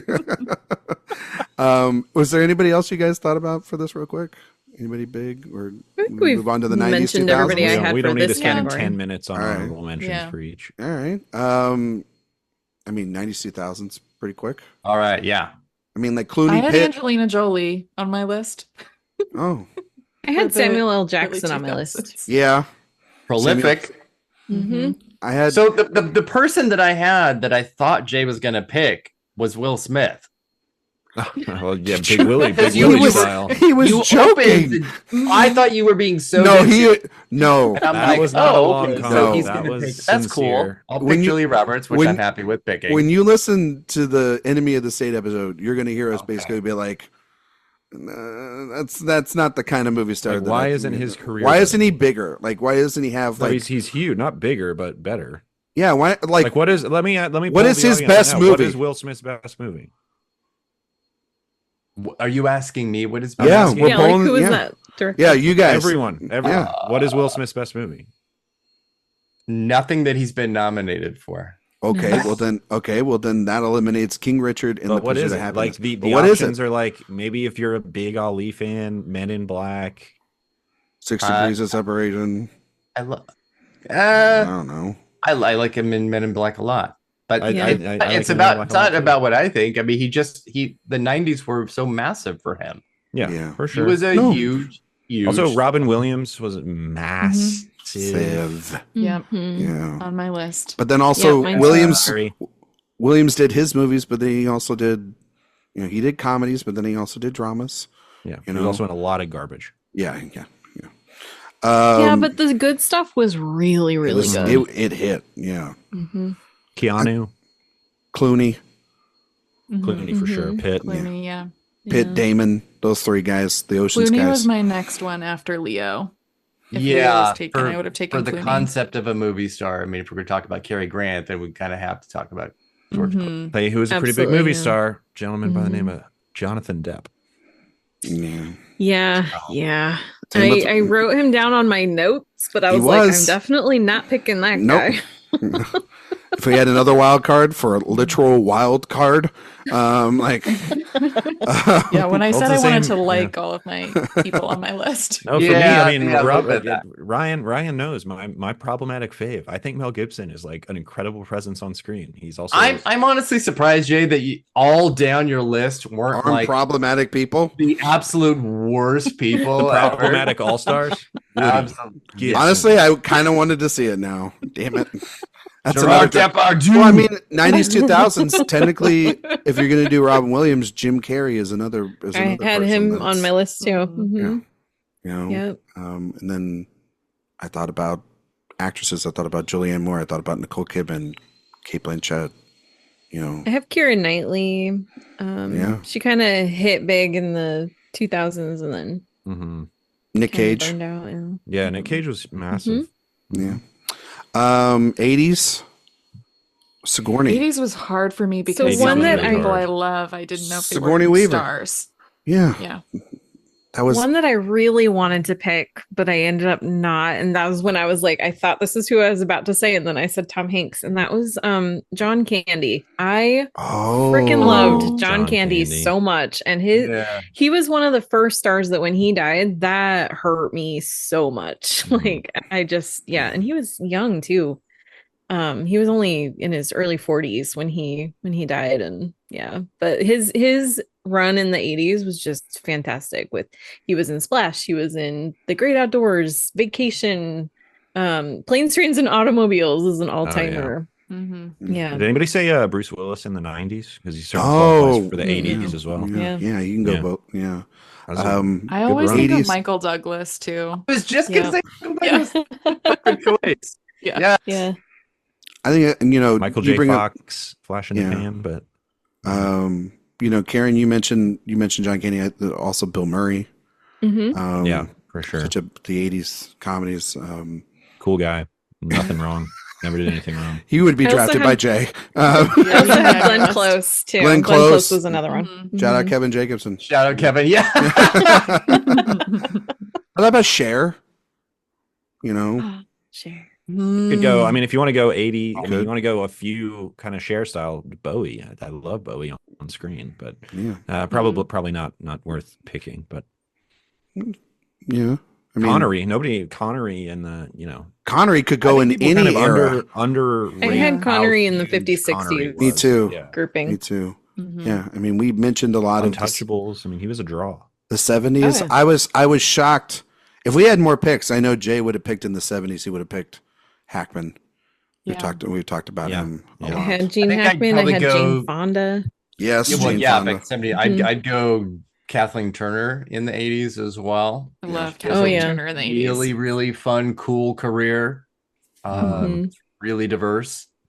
Clint in like the 60s or the 70s. Clint owned. I had him for the 70s. Yeah. Oh yeah, Clint in the 70s is Yeah. You know. Burt Reynolds for the 70s. I was going to say Burt Reynolds. Faye Dunaway. Yeah. Faye Dunaway. I almost picked That's Faye. why I was like, it's either Diane Keaton or Faye Dunaway. One of those. Faye was so up and down in the 70s, but she did have two incredible. I mean, well, a few incredible picks, but Diane Keaton, I put her in over. I mean, there's so many though in the 70s. Barbara Streisand, I almost picked. Yeah, Mm-hmm. Streisand and Fonda were like Gene Wilder. If you want to go like a heart pick for me, Sissy Spacek, I love. She's good. Burston. Roy Scheider. Yeah. Oh yeah. They're not movies. Gene Wilder. Wilder was great. Yeah. Elliot Gould. Yeah. Also, I know, not a movie star. I just want to say, but 70s Elliot Gould, man. Yeah. Have I mentioned here? 70s, 80s, and 90s. Richard Gere. Yes. Yeah. Coming back this year. Oh, Canada. 50s, 60s. Brando. Brando for sure. Brando not being on here is crazy. That's actually that's actually an oversight. Yeah. Gene Kelly. Gene Kelly. I had Grace Kelly. Audrey Hepburn. Audrey Hepburn. Yeah. Audrey Hepburn. Yeah. Jack Lemmon. Peter O'Toole. Yeah. Sidney Poitier. Shirley MacLaine. William Holden. Montgomery Clift. Yes. Oh, Monty. Talk about John a tragic Wayne. homo. My God. Yeah, John Wayne. Yeah, whether you like it or not. I was trying to avoid John Wayne in all of them. Well, Jay, that's Jay's pick. That's his problematic pick. Jay loves them. Like, I've had a beer with that guy. You know what I mean? And then 30s and 40s. I mean, Humphrey Bogart. That's who Jay thought I was going to pick. Nobody I thought you were going to pick. Yeah. That's who Jay thought I was going to pick over Chaplin. I wanted to pick Barbara Stanwyck too. Like she's I love her. Oh my gosh, my favorite leading lady of that time for sure. Just so versatile. Did her own thing. Did whatever she wanted. Yeah, she was great. Betty Davis. Yeah. Joan Crawford. Clark Gable. Myrna Loy. Judy Garland. Henry Fonda. Judy Garland is where I was like, where do I put her? Can I put her? Would be 30s, 40s, even though Ingrid Bergman. She has top tier work in the 50s and should have won Best Actress for Star is Born. Nobody took Grace Kelly either. Yeah. I had Grace Kelly for the 50s. 50s? Yeah, 50s probably. Yeah, 50s. Her entire career was in the 50s. Yeah. A gentleman by the name of Orson Welles. Yeah. Olivia de Havilland, Gary Cooper, Tyrone Power. So many great names. So many good ones. But only Gary Cooper is my kryptonite. I have never gotten the Gary Cooper thing. Oh, I'm the same. No, I'm the same way. He's expensive vanilla, but still vanilla. Wow. Artisan vanilla? Is that what you're saying? Yeah. Oh no. All right. Well, that is the end of the greatest movie star draft. Here. Do you want to reveal all of our lists then? Should we go down? Yeah. Okay, cool. Hang on here. I was gonna have everybody do their owns as they were leaving, Erik, so then we can, do that, but then also, get out of here. Just a little behind the scenes stuff, folks.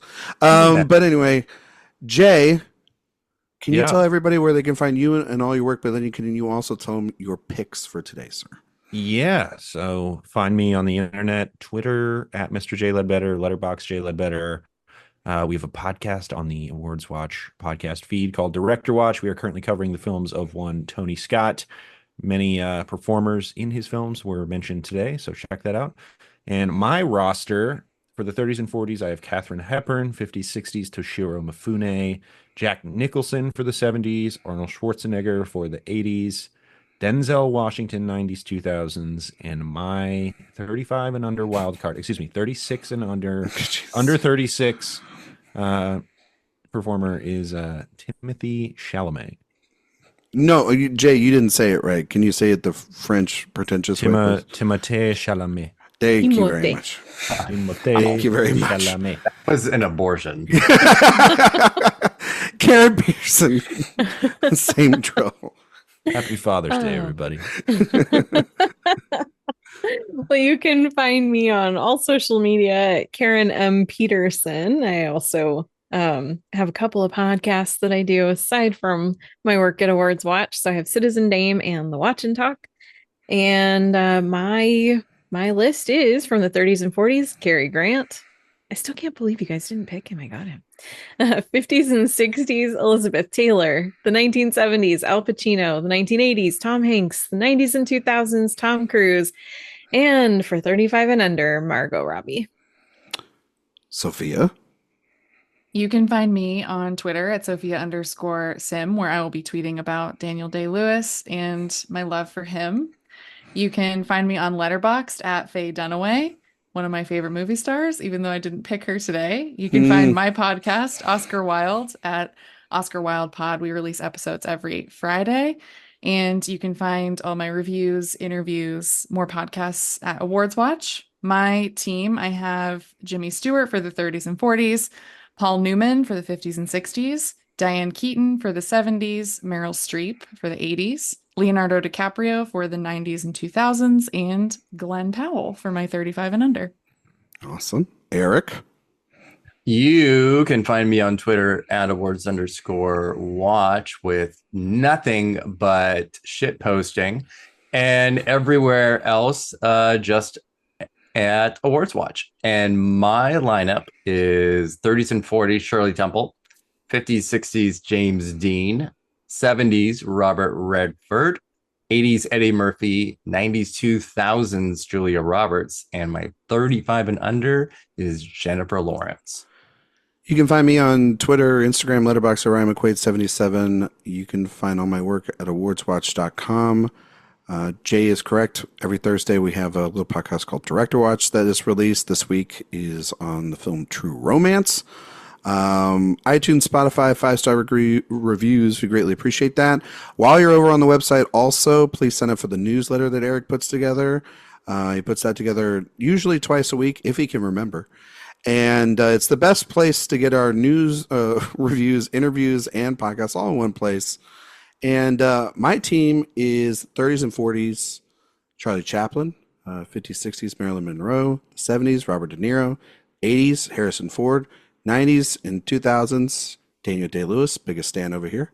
And 35 and under is Daniel Kaluuya, 2 Daniels. Next week, we will be back.